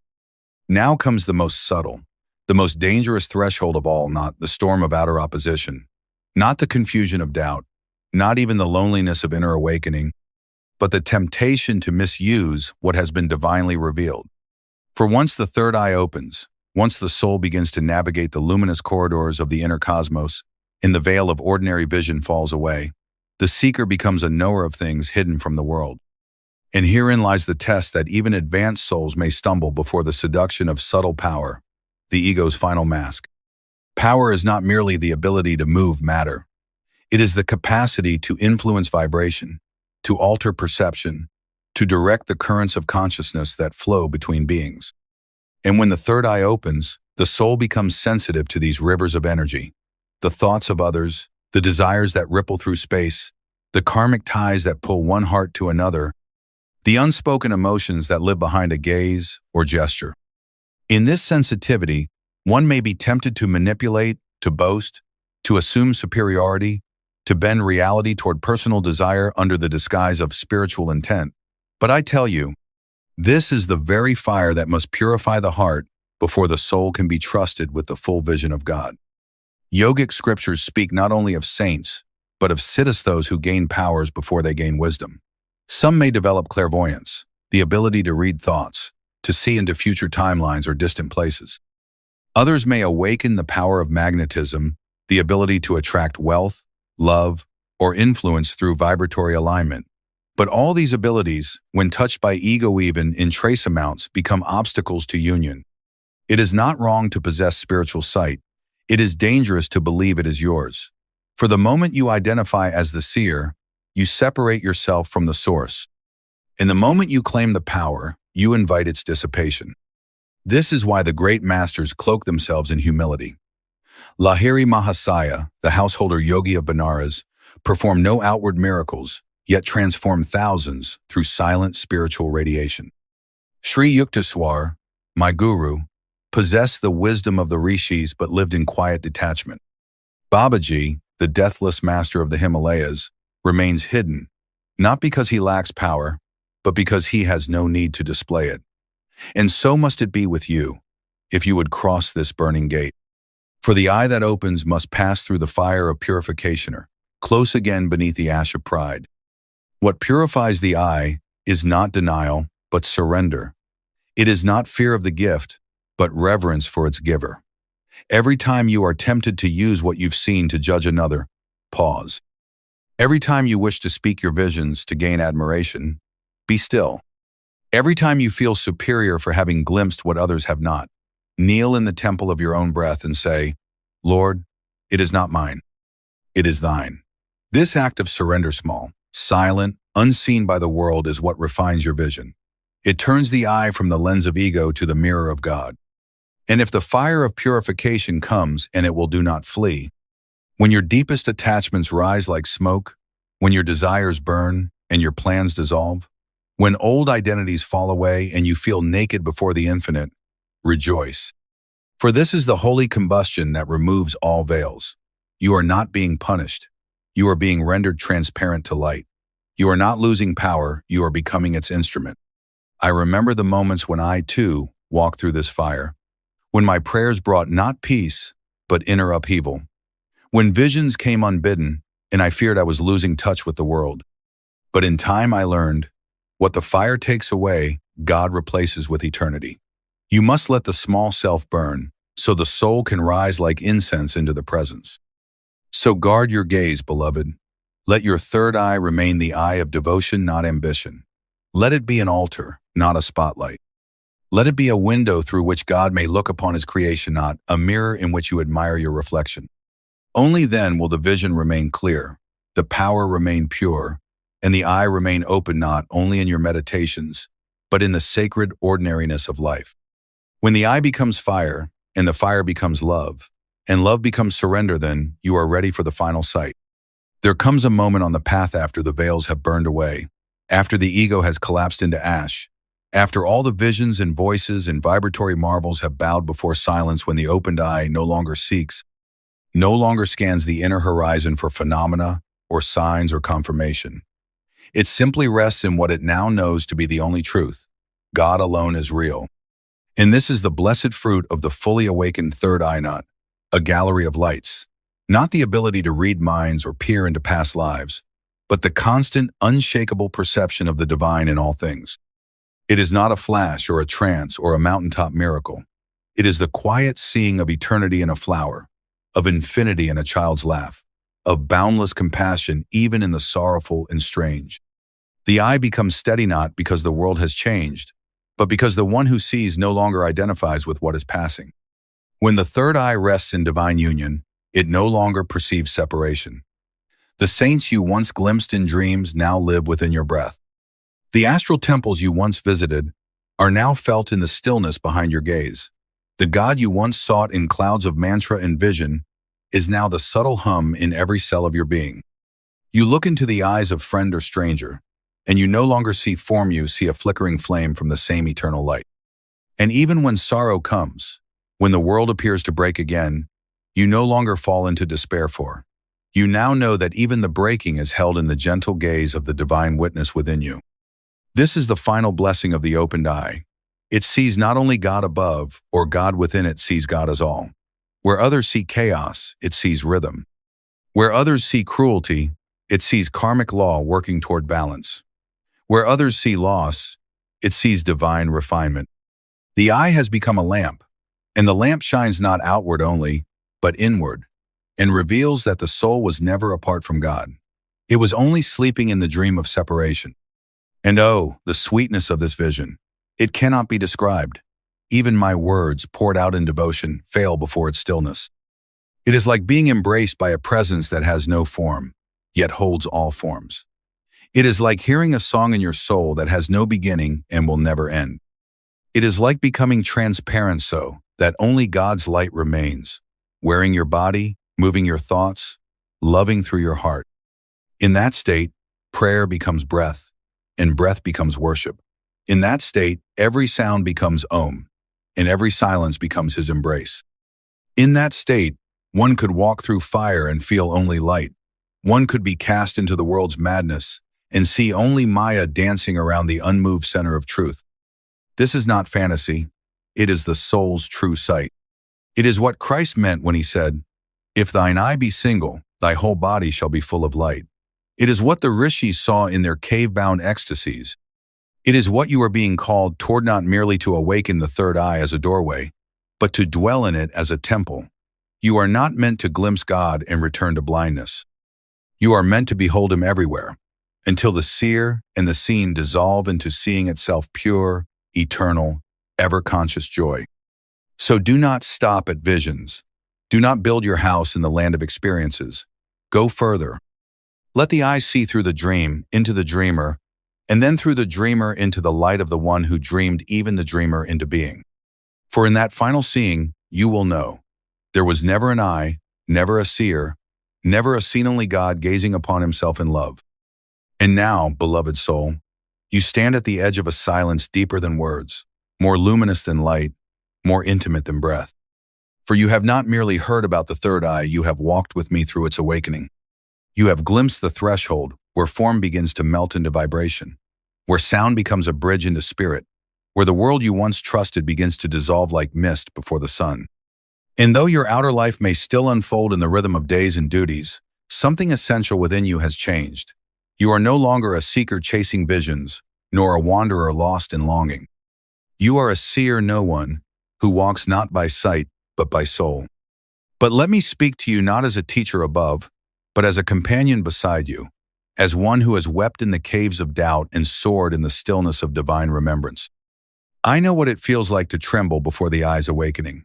I know the loneliness of watching the world's illusions fall away while those around you continue to dance in shadows.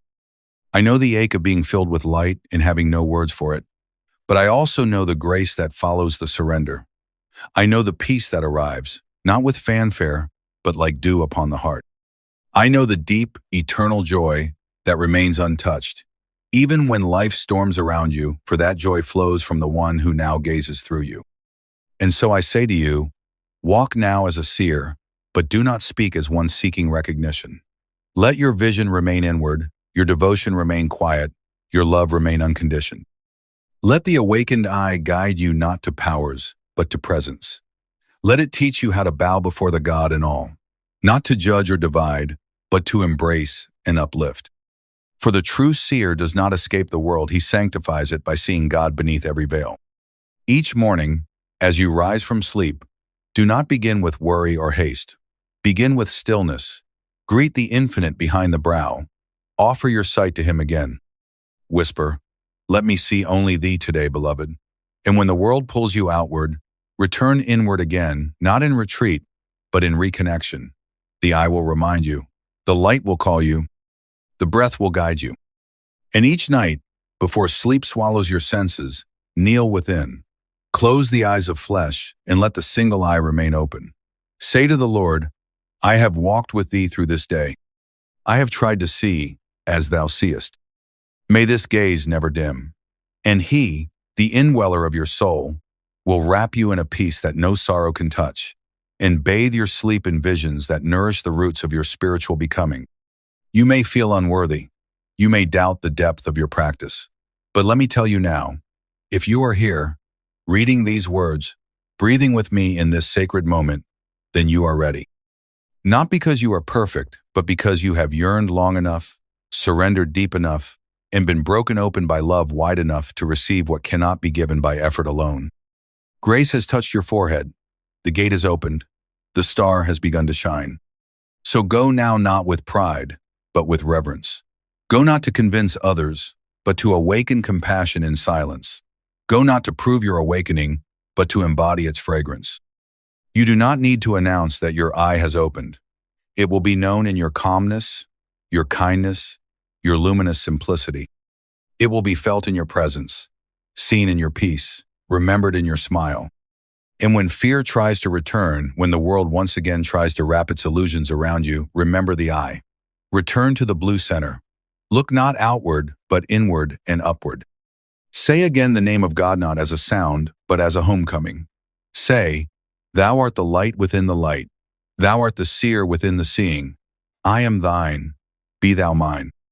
And now, my blessing, may the spiritual eye, the sacred gateway of divine perception, open fully within you.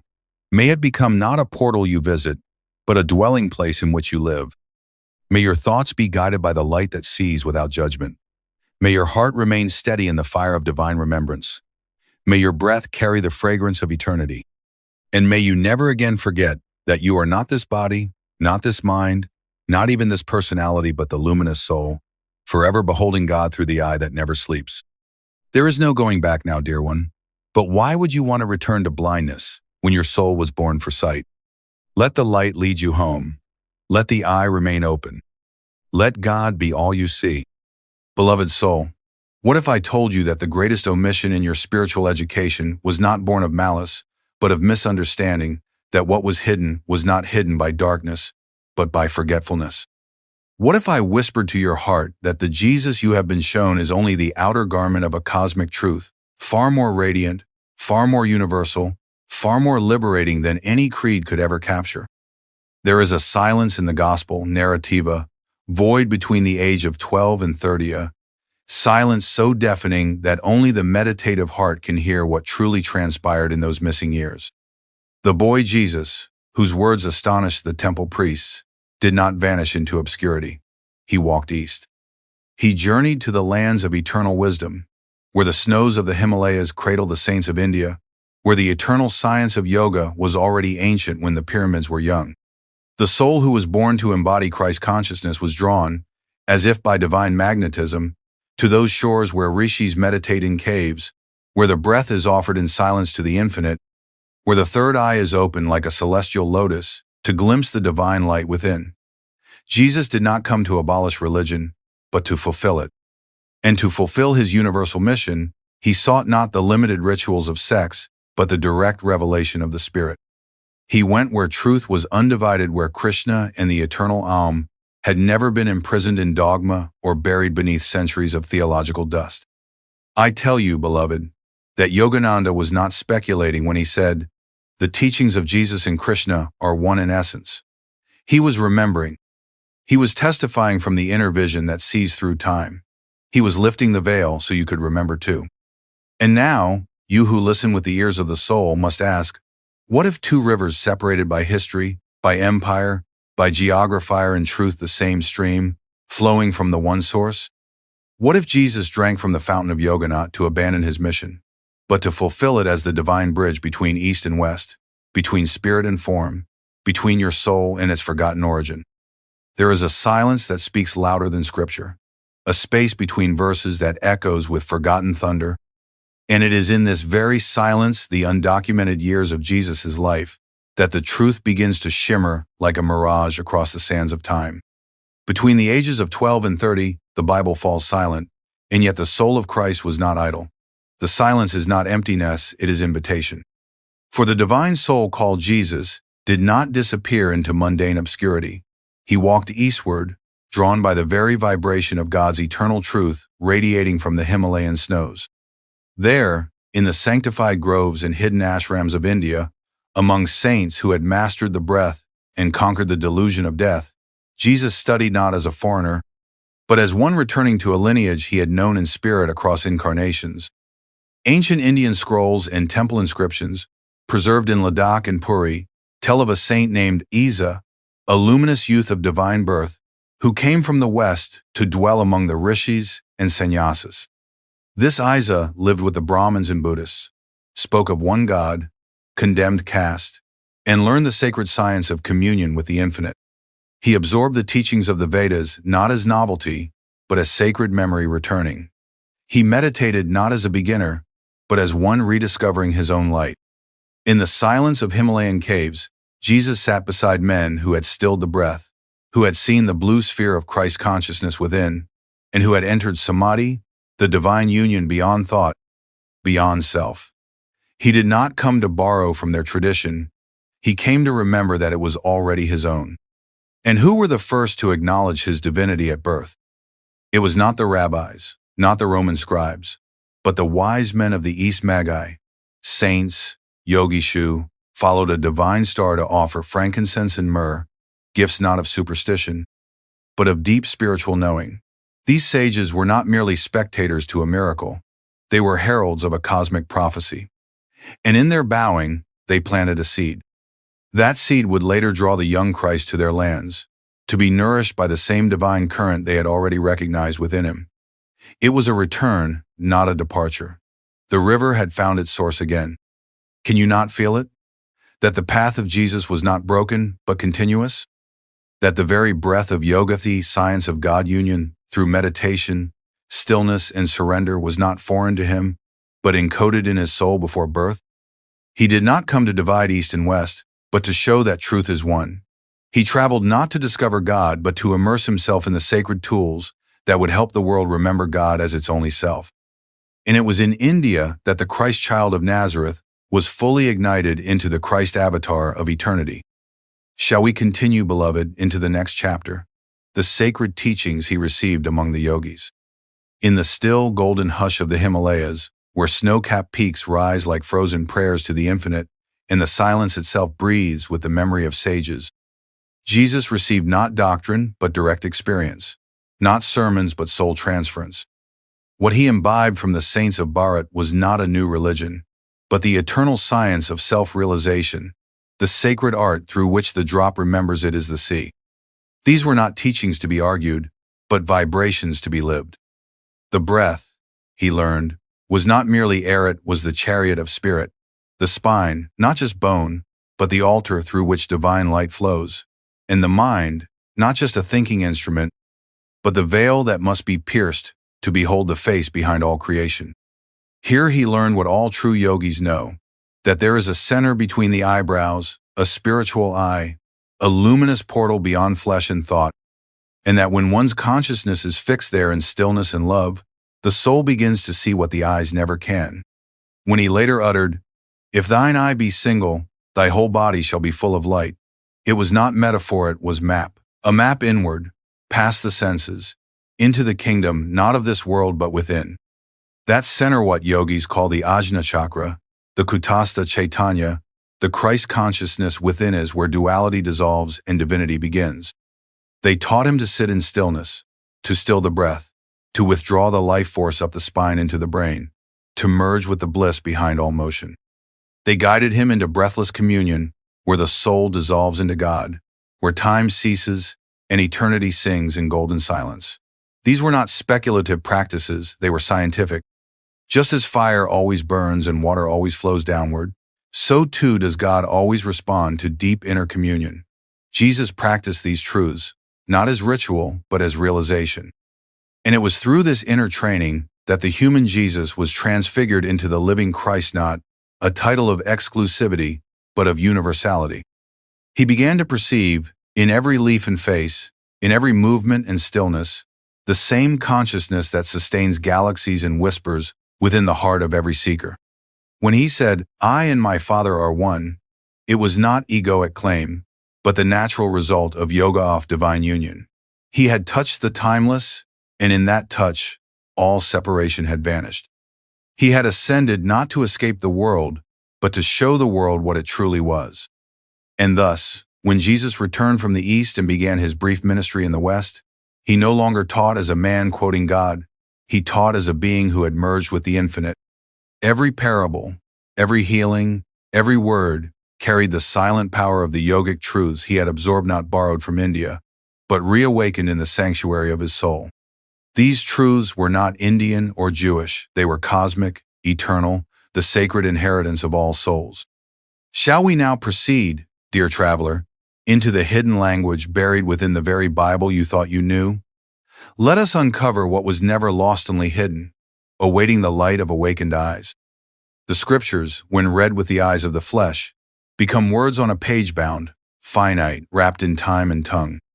But when read with the eye of intuition, when read in the light of stillness and the fragrance of God communion, the Bible becomes not a book, but a living flame. The teachings of Jesus, like those of Krishna, Buddha, and all illumined masters, were never meant to be entombed in dogma or reduced to literalism. They were meant to be keys, golden, mystical, vibrant keys that unlock the inner kingdom within each seeker's soul. The kingdom of God is within you, said the Christ, not in temples made with hands, not in hierarchies or arguments, but in the very silence between your breaths, in the stillness behind your thoughts. Yet how often has that phrase been glossed over, skimmed past like a pebble upon the surface of an ocean, never diving into its infinite depth? And what of the Christ? Was it his surname? No, beloved, it was his state of being. Christ is not a man, but a consciousness. It is the all-pervading, omnipresent, ever-blissful awareness of God individualized within creation. In Sanskrit, this same reality is called Kutastha Chaitanyathe, changeless consciousness behind all change, the unstruck music behind all sound. Jesus, the man, became the Christ by merging into this vast ocean of divine awareness. And the great mystery, the great heresy to the mind bound in fear, is this: you were born to do the same.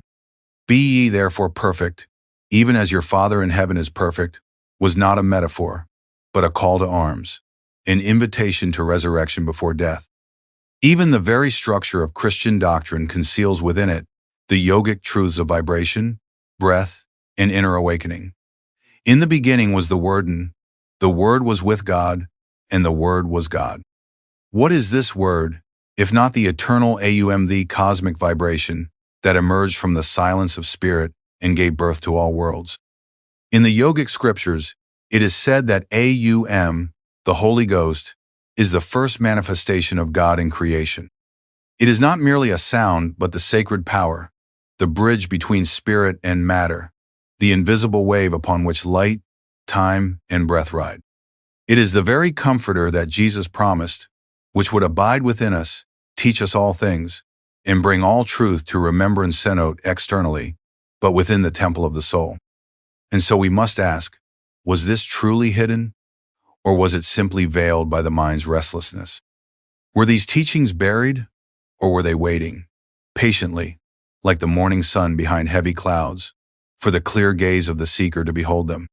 The Christ spoke always in parables, not to obscure the truth, but to protect it, to ensure it would be sought, not swallowed, lived, not merely learned. The Bible was never a prison of doctrine, it was a doorway to silence, to the soul, to God. But only for those who dared to read it with the single eye, with the lamp of inner vision ignited through meditation, humility, and divine yearning. Shall we now move onward, into the heart of Christ himself, not the symbol of religion, but the master of prana, the yogi of light, whose very breath echoed with the power that sustains the stars? Let us continue, not outward, but inward deeper into the sacred science Jesus carried in his very bones. When you strip away the layers of doctrine, ritual, and centuries of interpretation, and when you gaze inward with the pure eye of the heart, you will see not merely a figure upon a cross, but a radiant being of light seated in lotus stillness, spine straight as a pillar of fire, breath stilled into silence, gaze lifted to the point between the eyebrows, the Christ, the yogi, the Son of the Infinite. Jesus was not only the Lamb, the Shepherd, the teacher, he was a master of prana, the divine life force that flows through all atoms, all thoughts, all dimensions. His miracles were not spectacles, but demonstrations of spiritual law.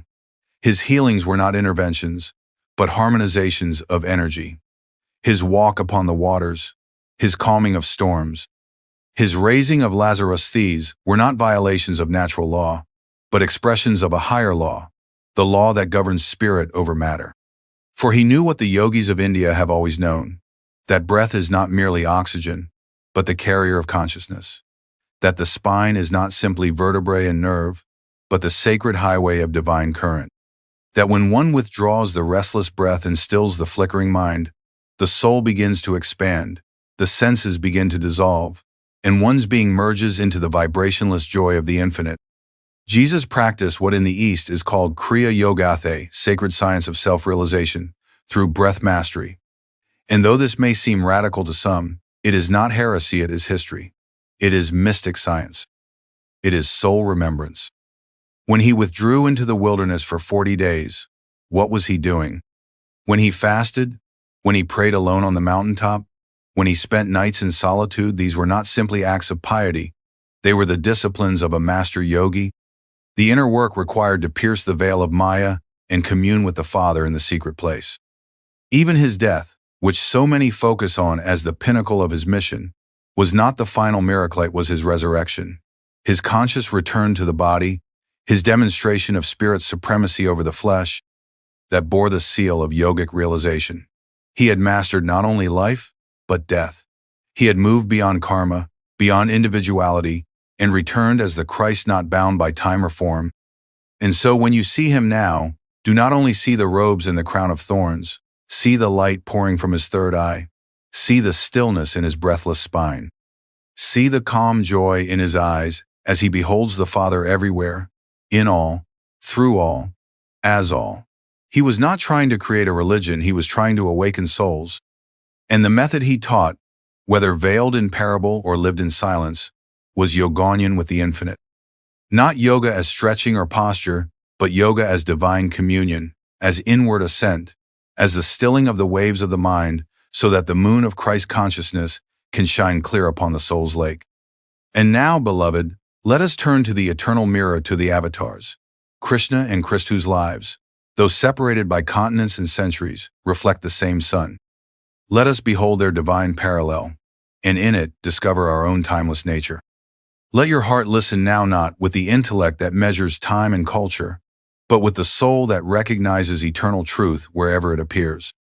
For when the spirit awakens, it ceases to see boundaries and begins to see echoes of the same divine word, resounding through many mouths, many lands, many lives.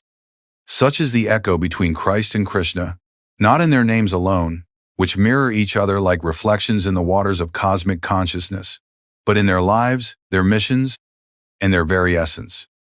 Both were born of divine promise, Krishna to Devaki and Christ to Mariach, a virgin mother bathed in light, surrounded by celestial signs, foretelling that the infinite had once again wrapped himself in form to walk among his children. Each was hunted in infancy by tyrants Herod, in Judea, Kamsa, in Mathura, who feared the light that would dismantle their darkness. Each vanished for a time from the public eye, only to return in maturity with a message that transcended ritual and spoke directly to the soul. Krishna stood in the chariot with Arjuna, commanding him not to abandon the battle of life, but to fight as a soul beyond birth and death, guided not by desire but by dharma, and always anchored in the vision of God. And Jesus stood upon the mount, saying, "Resist not evil, but love your enemies," not as a call to weakness, but as a summons to the greatest inner worth, battle to rise above ego and perceive divinity in all. Krishna proclaimed, "When goodness grows weak, when evil increases, I come again and again." Jesus said, "Before Abraham was, I am," not boasting of historical age, but declaring his eternal identity as the Christ consciousness, the same that Krishna embodied, that Buddha radiated, that lives latent within every human soul. They both healed with touch, taught with parables, confounded the proud, and comforted the humble. They both were rejected by their own, betrayed by those closest to them, and yet forgiven not from moral obligation, but from a love so vast it made no distinction between friend and foe.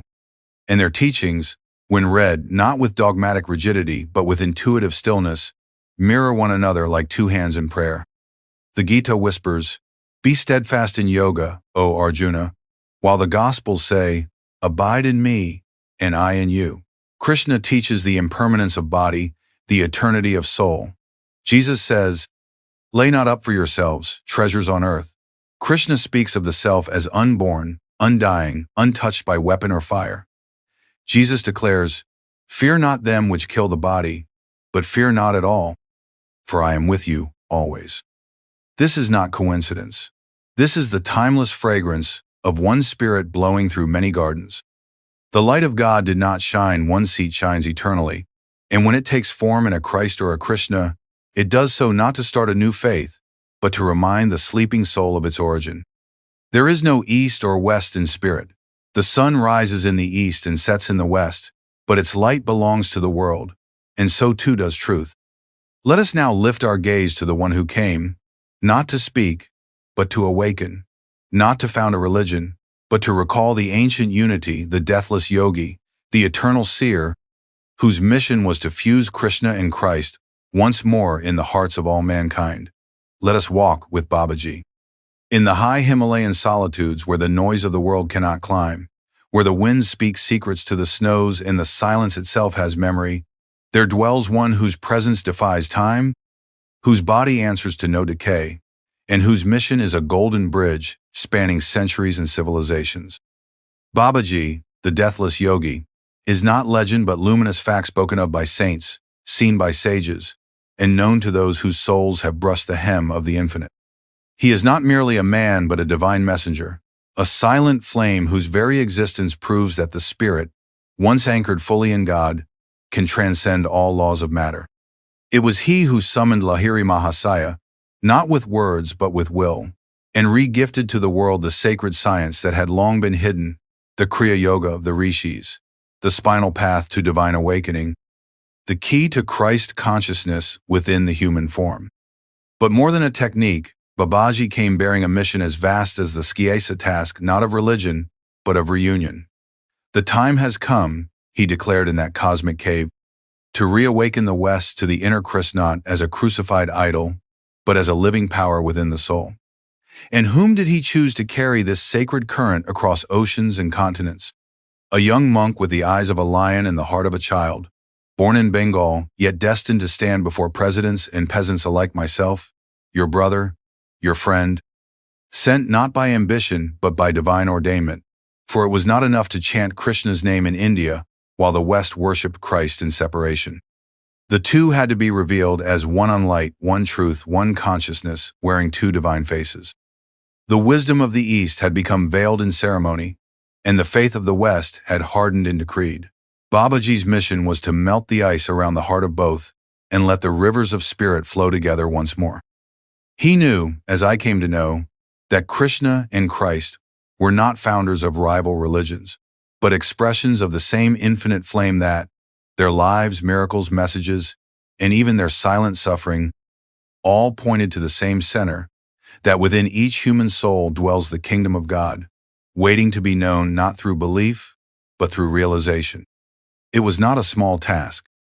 To walk into the land of cathedrals and offer the Gita alongside the gospel was not to blend doctrines, but to awaken the soul's deeper remembrance that behind every scripture, if you listen with inner ears, the same voice is speaking. It says, "You are not a sinner, you are my child."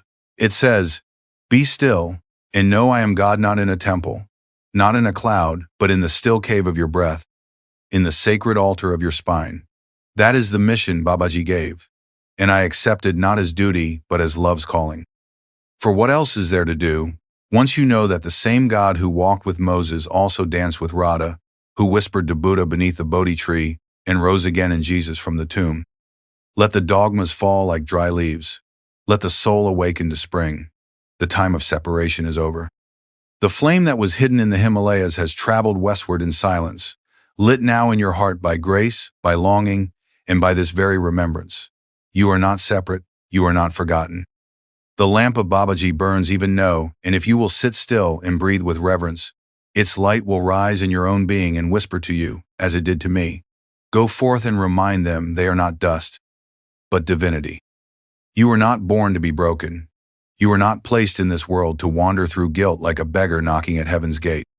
You are not a mistake wearing a body, nor a sinner condemned by circumstance. You are light temporarily clothed in matter, spirit dreaming of itself, and even now, in your quiet breath, the pulse of God is whispering the ancient truth that no priest can bestow and no sin can erase, that Christ is not a name to worship, but a consciousness to awaken. This is the lost gospel, not of parchment and parable, but of inner realization. It is the gospel that Jesus knew when he said, not with pride, but with radiant knowing, I and my Father are one. And it is the gospel he offered when he also said, be ye therefore perfect, not as commandment, but as remembrance. He did not come to parade his divinity above yours, she came to remind you of your own. Oh, how long the world has walked under the shadow of separation, mistaking humility for unworthiness and reverence for distance. But Christ did not come to create worshipers. He came to awaken lovers of God. He came not to build temples of stone, but to reveal the temple of your spine and breath, where the Holy Spirit, the sacred vibration of Aum, forever sings its hymn of union in the quiet chambers of your soul. And in this temple, there is no altar but love, no priest but stillness, and no offering but your longing to return to what you already are. This, my beloved, is the Christ that lives in you, not the crucified symbol of sorrow, but the ever-rising joy that cannot be held by death, time, or dogma. It is this inner Christ, this Kutastha Chaitanya, this immutable light between the eyebrows, that the yogis of India have worshipped since ancient times, not through belief, but through breath, through silence, through the practice of awakening the spiritual eye and lifting the mind beyond the turbulence of thought into the still waters of divine remembrance. This is your birthright, not someday, not after 1,000 penances, but now. Even as you listen, something in you knows, this is what I've always known. This is what I've been trying to remember. You are not waiting for the Christ to descend from clouds of fire. You are waiting to still your breath long enough to feel him already there in your spine, in your heartbeat, in the aching hunger you carry for something this world has never been able to offer. That hunger is holy. Do not run from it.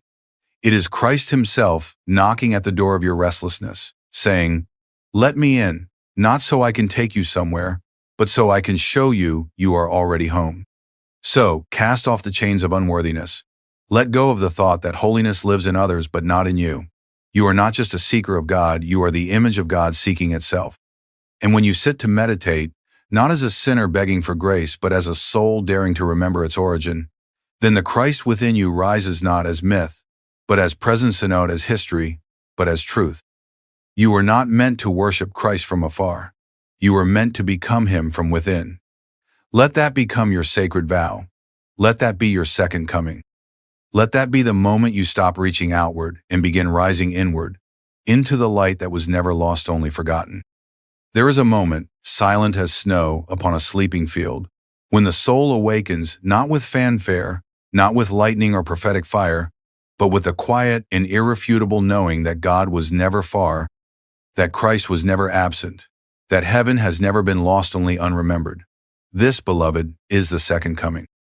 Not the thunderous descent of a man through the clouds to strike the wicked and gather the saved, not the clash of angels and armies at the end of days, but the still and radiant uprising of Christ within your very being, like the sun that has waited behind your closed eyes, like the light that dawns not in the sky but in the quiet chamber behind the forehead, at the altar of the spiritual eye. Yogananda said it plainly, clearly, eternally. The second coming of Christ is the resurrection of the Christ consciousness in your own heart. The world has waited 2,000 years for a trumpet that will not sound in the air but already echoes in the soul. It waits for signs in the heavens while ignoring the signs in its own breath. It fears wrath and tribulation, yet misses the whisper of peace that comes when thought is stilled and the soul becomes the sky, vast and open to the descent of grace. Jesus did not point to himself as a spectacle to be worshipped. He pointed to the Father, to the light that shines beyond name and form. He promised not just return but indwelling. I will not leave you comfortless, he said. I will come to you. And how does he come? Not through fire or judgment, but as the Comforter, the Holy Ghost, the sacred vibration of Aum that enfolds your soul when you enter the silence. That sound, that inner word, is the Christ returning not to the world, but to you. The Bible speaks of the Word that was with God and was God. The yogis call it Aum, the primal sound from which all creation flows. The Comforter, the invisible one, is not a future event, it is a present reality, vibrating now within your breath, pulsing now within your spine, waiting now within your consciousness to be heard, known, embraced. When you meditate deeply, when breath stills and thoughts cease, you begin to hear it not with ears, but with sula, soundless sound, a river of light, a peace that surpasses all understanding. This is the Christ returning not to the world of nations, but to the kingdom within. And yet how many miss it, looking always outward, waiting for signs in the clouds, waiting for temples to rise or empires to fall, not knowing that the true temple is the spine, and the true throne is the Christ center between the eyebrows. The real battle is not in the Middle East, but in the middle of your consciousness between the downward pull of Maya and the upward call of God. The apocalypse is not destruction, but revelation, the unveiling of your eternal identity. And the second coming is not for the many, but for the one who dares to close his eyes, quiet his breath, and open his heart to the God who never left. There is no need to wait for a Savior to come. You are the field in which the Christ must rise. You are the Bethlehem in which the light must be born. You are the disciple awaiting the return, not in fear but in stillness, not in hysteria but in humility. The Master comes again and again, not in robes or sandals, but as intuition, as inner knowing, as the peace that floods your being when ego falls silent and love takes its rightful place as king. Do not wait for heaven to appear in the sky, it is waiting to rise in your soul. The second coming is not a prophesied, is a choice. Make it now. Awaken. And let the Christ who once walked the hills of Galilee walk now through the corridors of your awareness. Let the light that turned water into wine turn your sorrow into joy. Let the one who rose from death rise again within you, not someday, but now, this very breath, this very moment. And now, dear soul, let us step beyond symbolism, beyond interpretation, and into the sacred chamber of practice. For the mysteries of spirit are not fully unlocked by intellect alone, nor by reading or belief, but by the direct communion of the soul with the infinite through the breath, through the spine, through the divine art of inner stillness. This is what the yogis called yoga, and what Jesus received during the silent years the world has forgotten.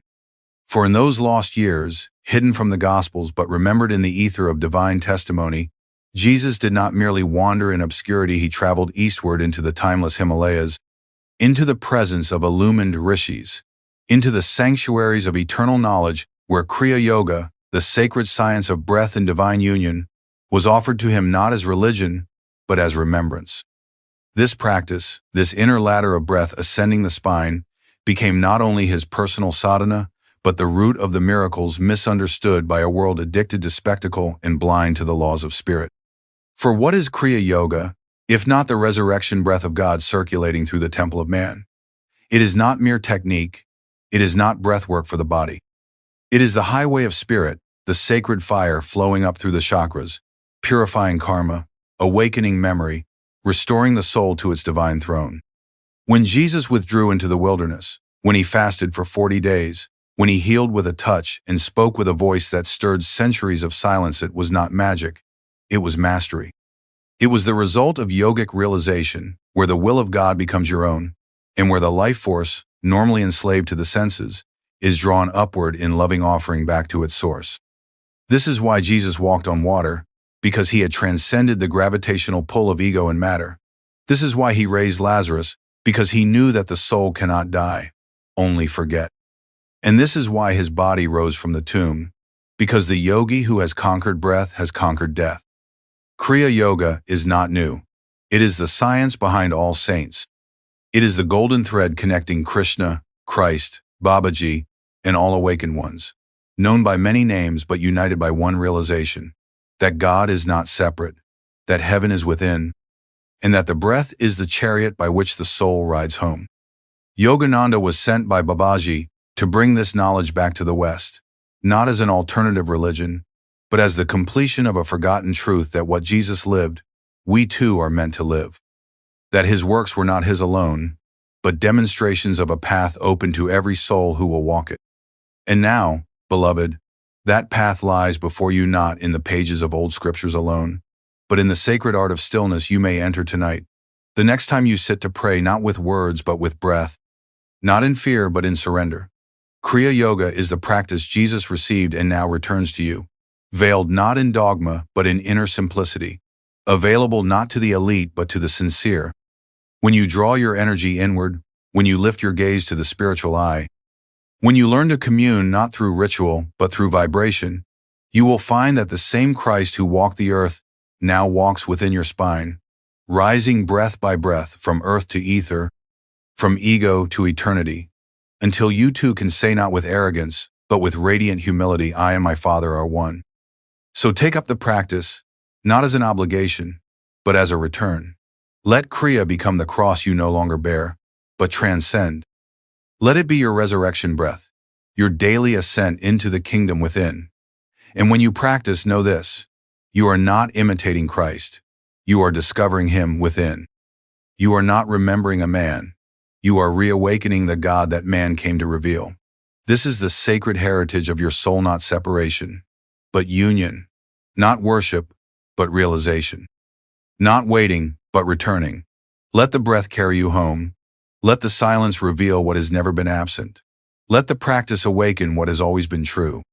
And now, let us go even deeper into the river of remembrance, into the place where the divisions of religion dissolve like morning mist beneath the sun of divine realization. For the story you have been told is only half written, and the light you have received is only half shown, because the East and West were never meant to be strangers, never meant to live in suspicion of one another, never meant to gaze across the oceans with theological misunderstanding or doctrinal pride. No, my beloved, they are not two paths, they are two wings of the same great swan, soaring through the ether of truth. The Christ and the Krishna, the Gospel and the Gita, the Aum and the Amen, are not rivals echoing different gods, but brothers speaking one eternal word in two divine accents. What you were taught to see as separate was never meant to be separate. What institutional memory divided, divine memory now begins to reunite. For the West is the body strong, structured, searching for God through action, form, incarnation, and history. And the East is the soul quiet, contemplative, searching for God in the inner silence, in the eternal breath, in the still witness behind all change. But what is the body without the soul? What is movement without silence? What is the cross without the lotus? Or the birth of Christ without the eternal Aum, from which all birth arises? When you look upon the life of Jesus without the veil of institutional editing, without the filters of religious politics or historical suppression, you begin to see something so luminous, so obvious, so humbling, that it stops the breath and melts the walls of spiritual ignorance. That Jesus the Christ was not Western, not Eastern, but divine. He was not sent to found a religion, but to awaken a realization. He did not speak in chapters and verses, but in vibration, in example, in the radiant energy of his God union. He did not say, "Follow me so you can belong to a church." He said, "Follow me so you may become as I am." He did not say, "I am the only way." He said, "I am the way," meaning the consciousness within the inner passage from ego to soul, from illusion to light, from separation to oneness. And when we look with the clear eye of spirit, we see that same consciousness pulsing in the words of the Upanishads, in the songs of Krishna, in the meditations of the yogis, in the breath of Kriya, in the gaze turned inward to the spiritual eye. This is not cultural fusion. This is soul recognition. What was lost must now be remembered, not with historical arguments or theological debates, but with the purity of spiritual intuition, which says, I know this feeling. I have heard this voice before, not in language but in light. And when you touch that vibration within the vibration of love that liberates, of stillness that heals, of union that dissolves your boundaries, then you know. The Christ of Galilee and the Krishna of Vrindavan speak to the same soul within you. And their message is not rivalry, it is return. Return to God, who lives within you. Return to the kingdom, not in the clouds, but behind the closed eyes. Return to the eternal religion of self-realization, which is not Hindu or Christian or Buddhist or Muslim but simply divine. Yes, the West and the East were separated by centuries of misinterpretation. Yes, ego built towers where temples should have stood. Yes, power often replaced purity. But none of that can erase the eternal bond between Christ and yoga, between the Gospels and the Gita, between your breath and God's love. For now, in this new age of awakening, the walls are trembling, the gates are opening, the wisdom once hidden is returning not to the scholars, but to the seekers. Not to the institutions, but to the hearts that long to see clearly. And you, beloved soul, are a part of this remembering. You were born to bridge these worlds. You were sent not merely to believe, but to unify. You carry in your soul the cross and the lotus, the silence and the song, the fire of the prophets and the peace of the sages. Do not shrink from this sacred inheritance. Embrace it. Meditate with Christ in your spine. Chant Aum with Krishna in your heart.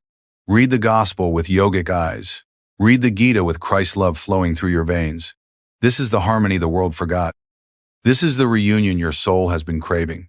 And in remembering it, you do not abandon your tradition, you fulfill it. So walk now not as one who must choose sides, but as one who sees the whole. Speak not as a defender of doctrines, but as a child of light. Worship not with borrowed rituals, but with the fire of direct experience. And above all, love. Love without label. Love with the boundless compassion of a soul who has seen the unity beneath the forms. That is what Jesus learned from the yogis of India. And that is what you are now remembering in yourself. And now, dear soul, as we come to the sacred close of this journey, not the end, but the deepening, you must understand what all of this has been pointing toward. Why the lost years of Jesus matter. Why the voices of ancient yogis still echo through the silence of your own inner temple. Why the teachings that once seemed scattered and foreign now come together like the hidden strands of a golden tapestry, converging in the still center of your own awakening heart. For it is not enough to learn history if it does not become memory, not enough to receive teachings if they do not ignite realization, not enough to be told the truth if you do not live it in the marrow of your being. The purpose of revelation is not admiration, but transformation. And the soul, your soul, has not traveled across centuries of incarnations only to bow before sacred stories. No, it has come to become the story, to embody the flame, to walk the path from mind to spirit until there is no longer any you, left only the living, breathing presence of the infinite shining through every glance, every breath, every silent thought surrendered to God. For what Jesus received from the rishis and sages of India was not a system or a ceremony, but a vibration, the vibration of divine stillness, of breathless inner communion, of the realization that I and my Father are one, is not a claim reserved for the Messiah, but a destiny written into the spiritual DNA of every soul. And you, my beloved, are no exception. That Christ's light dwells in you now, sleeping perhaps beneath the noise of daily striving, but stirring with every breath you take in reverence, with every moment you turn inward, with every prayer whispered not to a distant sky, but to the boundless kingdom within. That kingdom is real. That silence is alive. And that Christ, unconfined by form, undivided by culture, unlimited by dogma, waits you in the stillness between two thoughts, in the breath between two moments, in the gaze between two worlds. So I ask you now not merely to believe this truth, but to prove it. For faith without direct perception is the beginning, not the end. Jesus did not say, worship me, but follow me. Follow him not in robes and rituals, but in meditation, in renunciation of ego, in surrender of fear, in ceaseless communion with God, until you too can say, not with pride, but with humility, not I, but Christ within me lives. And when that realization floods your being not as an idea, but as a presence, then you will see what he saw. You will feel what he felt. You will heal, not because of your will, but because God's love has no choice but to overflow through one who has become a channel pure and open.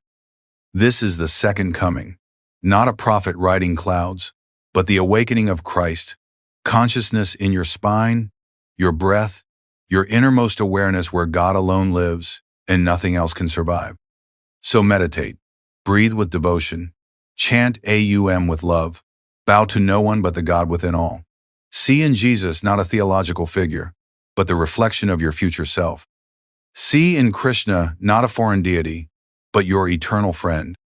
And in that sacred fusion, let the east and west dissolve in you like two wings returning to the one bird, like two names uttered in the same cry of the heart, like two rivers meeting in the ocean of divine bliss. You were not born to worship divided truth. You were born to become one with it. You were not born to be a child of tradition. You were born to be a child of light. And so, as this message closes, let your inner journey begin, not by effort, but by surrender, not by force, but by stillness, not by seeking outward, but by turning inward where the breath slows, the thoughts fall silent, and the whisper of God becomes the only sound your soul remembers. May the lost light now be found in you. May the Christ of Galilee and the Krishna of India rise as one sun in the sky of your soul, and may you never again look outward for what already shines within. Aum. Peace. Amen.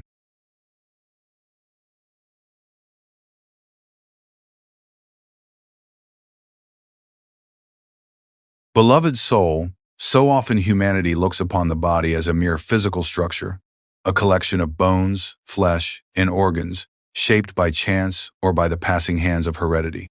People notice a small detail, a curve of the nose, a line upon the forehead, or even a gap between the teeth, and they either ignore it as meaningless or judge it as a flaw to be fixed. But I tell you now, with the wisdom born of divine realization, nothing about your body is accidental. Each feature is a ripple in the great river of karma, a mark of the journey your soul has taken through lifetimes of experience, thought, and action. Even the smallest details, often dismissed or hidden with worldly shame, can be windows into profound spiritual truths, lessons your soul has chosen to embody as a compass pointing you toward awakening.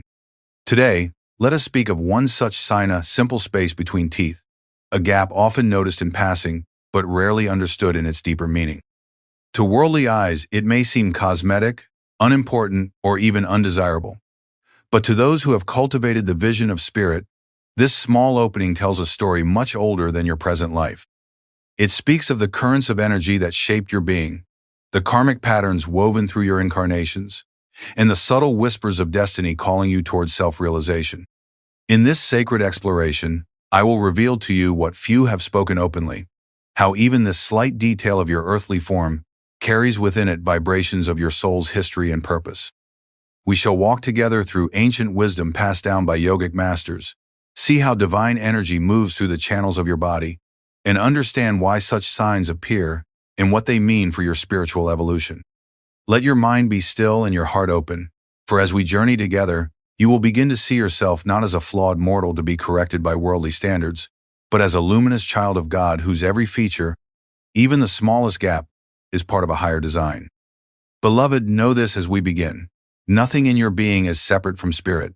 To understand yourself deeply, even the smallest details is to draw closer to divine knowledge. If you have ever wondered why this physical trait exists, why you were born with such a mark, or what it might mean for your soul's journey, you are already listening to a call from within. Let us answer it now, not with human speculation, but with divine remembrance, as I guide you into the hidden spiritual meaning behind this seemingly ordinary sign. Beloved, let us now step deeper into this sacred inquiry, by understanding a truth long hidden beneath the noise of material thinking. Your body is not merely a physical shell randomly assembled by biology and governed by fleeting whims of heredity. Rather, it is a living map, a divine script etched in the fabric of flesh and bone, revealing the silent story of your soul. Every line, every curve, every mark upon your being is a whisper from past lifetimes and an emblem of lessons chosen by Spirit to guide you toward liberation. The masters of yoga have always taught that the human form is a sacred temple of consciousness. It is not separate from the energy that animates it, nor from the karma that shaped it over countless incarnations.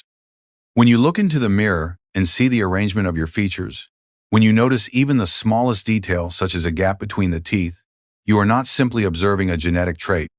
You are witnessing a manifestation of subtle vibrations set in motion long before this birth. These vibrations, born of thought, speech, action, and intention, crystallize into the patterns of the body, forming a bridge between your unseen astral self and the material world. The mouth itself, beloved, is more than a tool for eating or speaking. It is a focal point of pranic energy, a gateway through which divine currents of communication, nourishment, and life force flow. The teeth are not random stones in this temple. They are receivers and transmitters of energy, each one aligned with specific aspects of your being. When a space appears between them, it is not an error in design, but a deliberate opening, an energetic signature chosen by your soul's own deeper intelligence. Imagine a map drawn by divine hands, the eyes marking the windows of perception, the hands bearing the memory of service, the spine carrying the light of evolution upward toward God. Similarly, a dental gap is an ancient marker, like a river on a map, showing where spiritual energy has chosen to flow more freely, where a unique karmic lesson is being lived out through the body's form. Understand this well. The body does not define the soul, yet it reflects the soul's journey. The eternal self remains untouched by matter, radiant and whole. But as long as the soul walks through time and space, learning and evolving, the subtle vibrations of its inner state leave traces upon the physical form. In recognizing these signs with reverence, rather than shame or pride, you gain insight into what your soul is expressing and what divine purpose it carries into this life.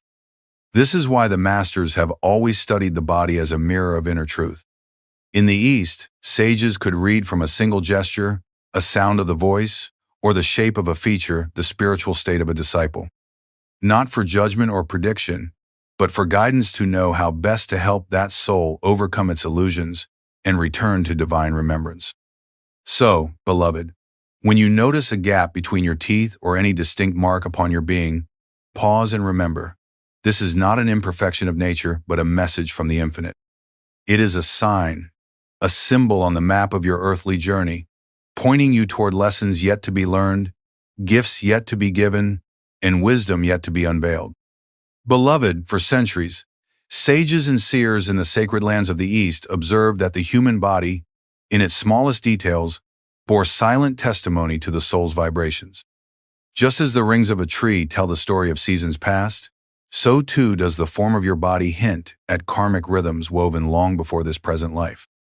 In their wisdom, these masters taught that even the placement of teeth, the presence of spaces between them, and the unique shape of the mouth were not accidents of flesh, but signals of deeper energetic truths. The Vedic seers spoke of ojas and teja, subtle, spiritual energies that illuminate the body and reveal the refinement of consciousness. When these energies are in harmonious balance, the body reflects serenity, strength, and alignment with divine law. Yet where certain karmic currents remain unresolved, or where the soul has chosen specific lessons to learn, these energies flow differently, creating unique features in the body's design.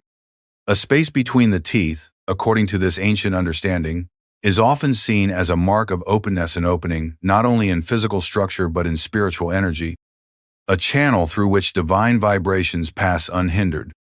Some traditions held that those with such a gap had carried powerful vows or strong tendencies related to speech in past lives. Perhaps in another incarnation, they maintained long periods of sacred silence, conserving spiritual energy for deep meditation and inner realization. In this life, the gap can symbolize the lingering echo of that vow, a sign that the soul is sensitive to the vibrational power of words and carries a special responsibility in how speech is used.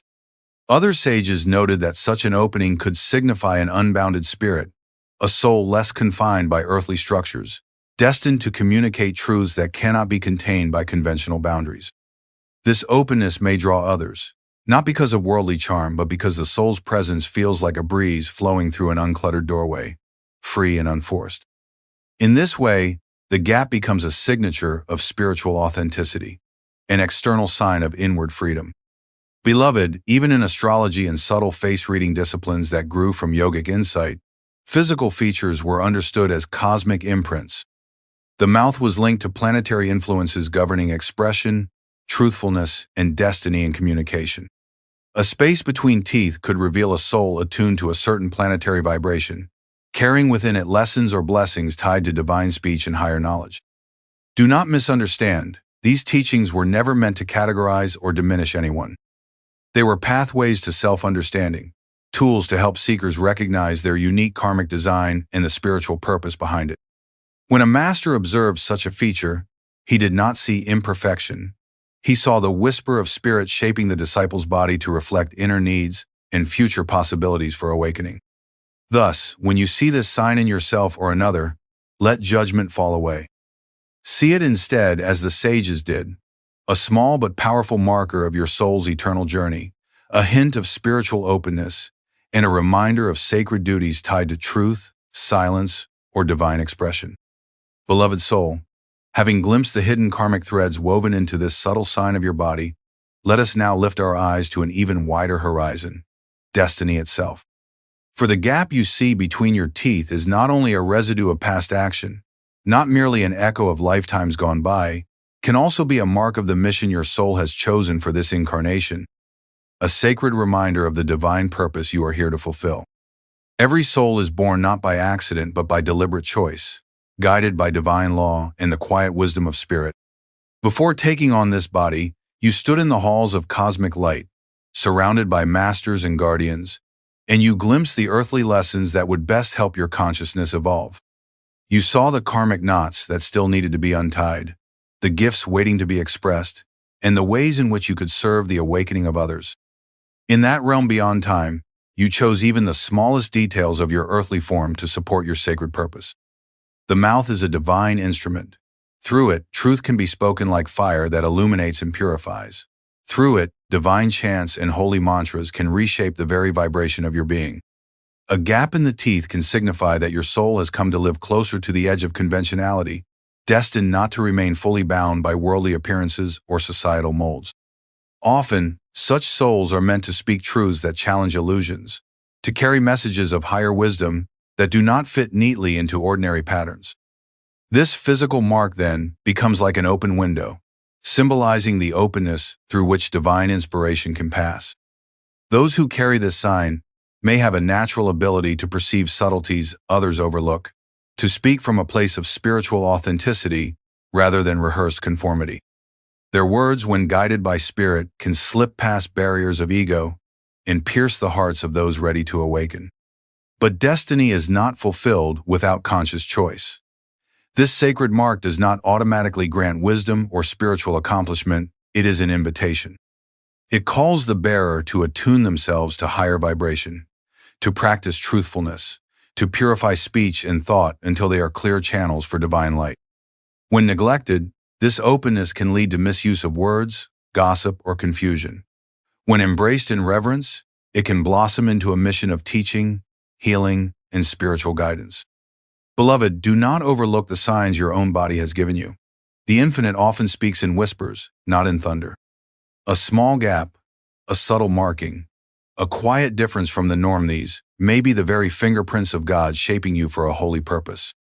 To recognize this is not to boast of uniqueness, but to bow in humility before the divine plan at work in your life.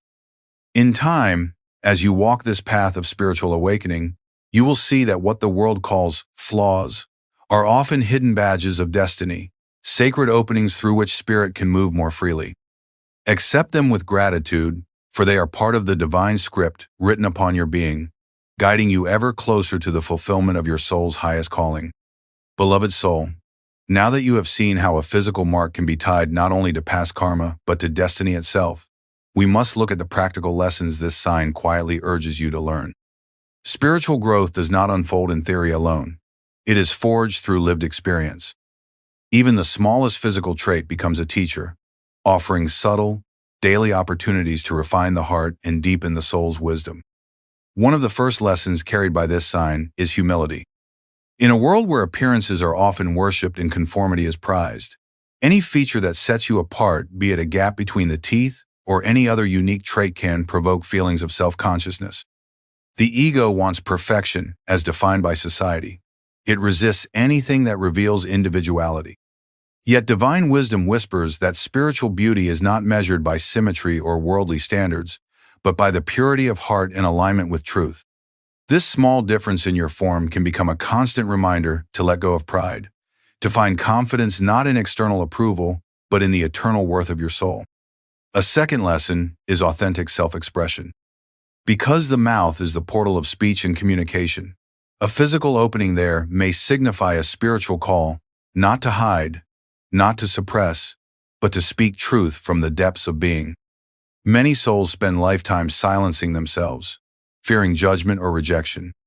This sign can be an invitation to break that silence not through idle chatter, but by expressing thoughts and feelings honestly, courageously, and with love. It reminds you that your voice is unique for a reason, meant to carry a vibration that only you can bring into the world. There is also a lesson of acceptance and trust in divine design. Often people feel a need to alter or conceal what makes them different, seeking validation from worldly norms. But when you pause and see this mark as a divine signature, rather than an imperfection, you begin to trust the higher intelligence that shaped you. This acceptance is not resignation.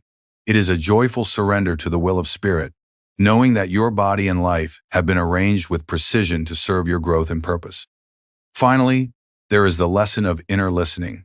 Speech and silence are intimately connected, and this small opening can symbolize the need to balance the two.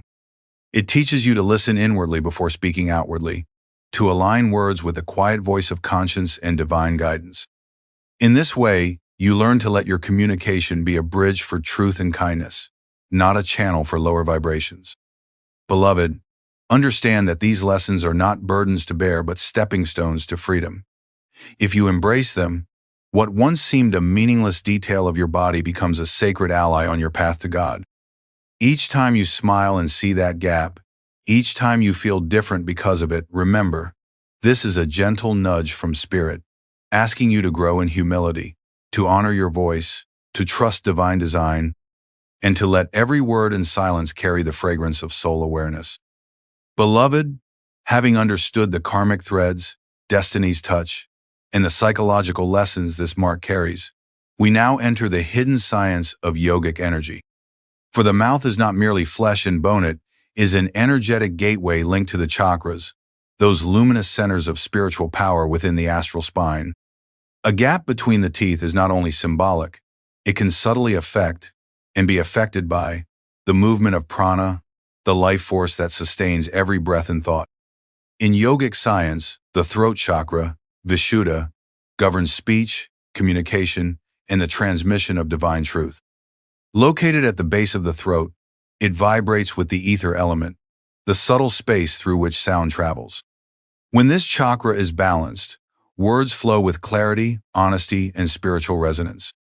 A physical opening in the mouth, such as a gap between teeth, can indicate that the soul carries a heightened sensitivity here, a predisposition to channel truths that pierce illusion and awaken others to higher consciousness.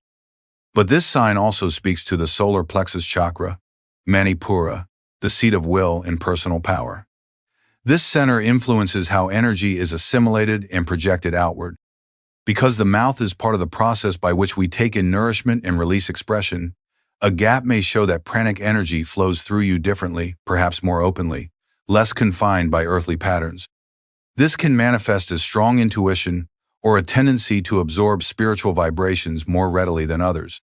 During meditation or chanting, prana moves upward through the spine toward the higher chakras. Any unique feature of the mouth can affect how breath and sound vibrate in these energy centers. Those with this sign may find that their breath has a distinct rhythm or that certain mantras resonate more deeply. This is no accident. It is the divine design of your astral body shaping the physical to suit the spiritual. Yogananda taught that every sound carries energy, and every word we speak sets subtle forces in motion. When a gap is present, the flow of breath and sound is slightly altered, which can amplify certain vibrations or open unique energetic channels. This may enhance spiritual gifts, such as heightened sensitivity to divine guidance, or the ability to convey truths that bypass rational resistance and touch the heart directly. Beloved, do not see this as a random trait, but as a reflection of your soul's energy map. Just as rivers carve valleys in the earth to direct water where it must flow, the body shapes itself to direct prana according to your soul's needs. A small gap may be one of these divine carvings, a subtle reshaping of your form to create an opening through which spirit can move more freely. In knowing this, you begin to understand that your physical self and your spiritual self are not separate worlds. They are one continuous field of energy shaped by karma, destiny, and divine intention. This realization can lead to profound acceptance and inspire you to use your breath, your speech, and your pranic energy consciously to uplift yourself and those around you. Beloved soul, having walked with me through the karmic threads, the lessons of humility and expression, and the hidden flows of energy shaping your being, you now hold a precious key: awareness. For karma is not an unchanging chain that binds you forever, it is a vibration. And like any vibration, it can be transformed when illuminated by the light of higher consciousness. The gap between your teeth, or any physical sign you carry, is not merely a reflection of past actions, it is an opportunity, a doorway through which you can awaken and rewrite the destiny of your soul. Awareness is the first step toward transformation. When you observe your body and your life not as random accidents but as sacred messages from Spirit, you cease to resist them or hide them in shame. Instead, you open your heart and say, "Lord, I see your wisdom even in the smallest details of my being. Teach me what this means. Guide me to use it for my growth and for thy glory." This attitude alone begins to dissolve karmic heaviness, replacing it with the radiance of divine understanding. Meditation is the tool through which this awareness deepens. In stillness, you can feel the subtle flows of energy moving through the mouth, the breath, the spine. You may begin to sense where past tendencies have constricted your expression or where divine power longs to move more freely. As you silently observe these sensations without judgment, old karmic knots begin to loosen. What was once unconscious becomes conscious, and what is conscious can be surrendered into God's hands. Speech itself is also a field of transformation. Every word you speak carries karmic weight, but it also carries the power to free you. When you use your voice to bless rather than harm, to speak truth rather than illusion, to offer comfort rather than criticism, you are not only uplifting others, you are refining your own karmic vibration. Over time, this refinement purifies the astral channels of the mouth and throat, balancing the energy centers we spoke of before, and subtly reshaping the karmic patterns that formed your physical traits. Devotional chanting and mantra repetition are especially powerful for this purpose. When divine names pass through your lips, they create waves of spiritual sound that cleanse the aura and burn away past imprints of negative speech or silence. A soul who chants God's name with love and sincerity gradually transforms its entire vibrational field. It is as if divine light seeps into every cell, every subtle energy channel, until karma loses its hold and only pure radiance remains. Beloved, remember, karma is only the echo of past energy. It is not the eternal reality of your soul. With awareness, with meditation, with truth-filled speech and heartfelt chanting, you can turn even karmic patterns expressed in your body into luminous pathways leading to God. The gap between your teeth, once seen as imperfection or mystery, can become a sacred reminder of this power to transform, of your ability to take every vibration of past lifetimes and, through divine grace, raise it into harmony with the infinite. Beloved, now that you have understood the karmic origins, energetic connections, and transformative potential of this subtle physical sign, it is time to speak of how to live with it spiritually. Too many walk through life trying to hide what makes them different, bending themselves to match the shifting ideals of the world. But a seeker of truth, a devotee of God, must live from the inside out. Every feature, every vibration of your being has been shaped not by human mistake but by divine intention. To live spiritually with this sign is to honor that intention with humility, wisdom, and joy. First, Embrace acceptance without attachment. Acceptance is not resignation. It is a calm acknowledgement that your soul has chosen this body for a reason. When you accept yourself fully, you open the door for higher guidance to flow freely. Attachment, on the other hand, is clinging to the idea that your worth is determined by appearance. Release this illusion and rest in the truth that the beauty of the soul cannot be altered by the arrangements of teeth or any other form. Second, let your life be an instrument of divine speech. If the mouth is marked as a channel of spiritual openness, use it consciously. Speak words that uplift rather than wound. Let your conversations carry kindness and clarity. When silence is needed, let it be the silence of prayerful listening, not fear or suppression. As you train your speech to reflect truth and love, your voice becomes a blessing to all who hear it, fulfilling part of the soul mission hinted at by this physical sign. Third, develop spiritual discipline that strengthens the pranic currents linked to this feature. Practice breath control, chanting, and meditation on the spiritual eye to harmonize the energy flowing through your throat and mouth. You will begin to feel how divine power refines your entire vibrational field, transforming any karmic residue into spiritual lightness and inner radiance. Lastly, live as a light bearer for others. Your unique traits are not only for your own journey, they are part of how you serve the world. By walking confidently, lovingly, and openly as a child of God, you inspire others to see themselves through divine eyes as well. What once seemed like a flaw or strangeness becomes a beacon of authenticity that encourages souls trapped in self-judgment to awaken to their own divine beauty. Beloved, know this well. A seeker who lives in alignment with spirit transforms every aspect of their existence into a sacrament. The body ceases to be a source of confusion or vanity and becomes instead a holy reminder of divine purpose. When you see yourself this way, you will realize that nothing about you needs to be hidden or denied, not even the smallest gap between teeth. It is part of the sacred story your soul is telling on its return journey to God.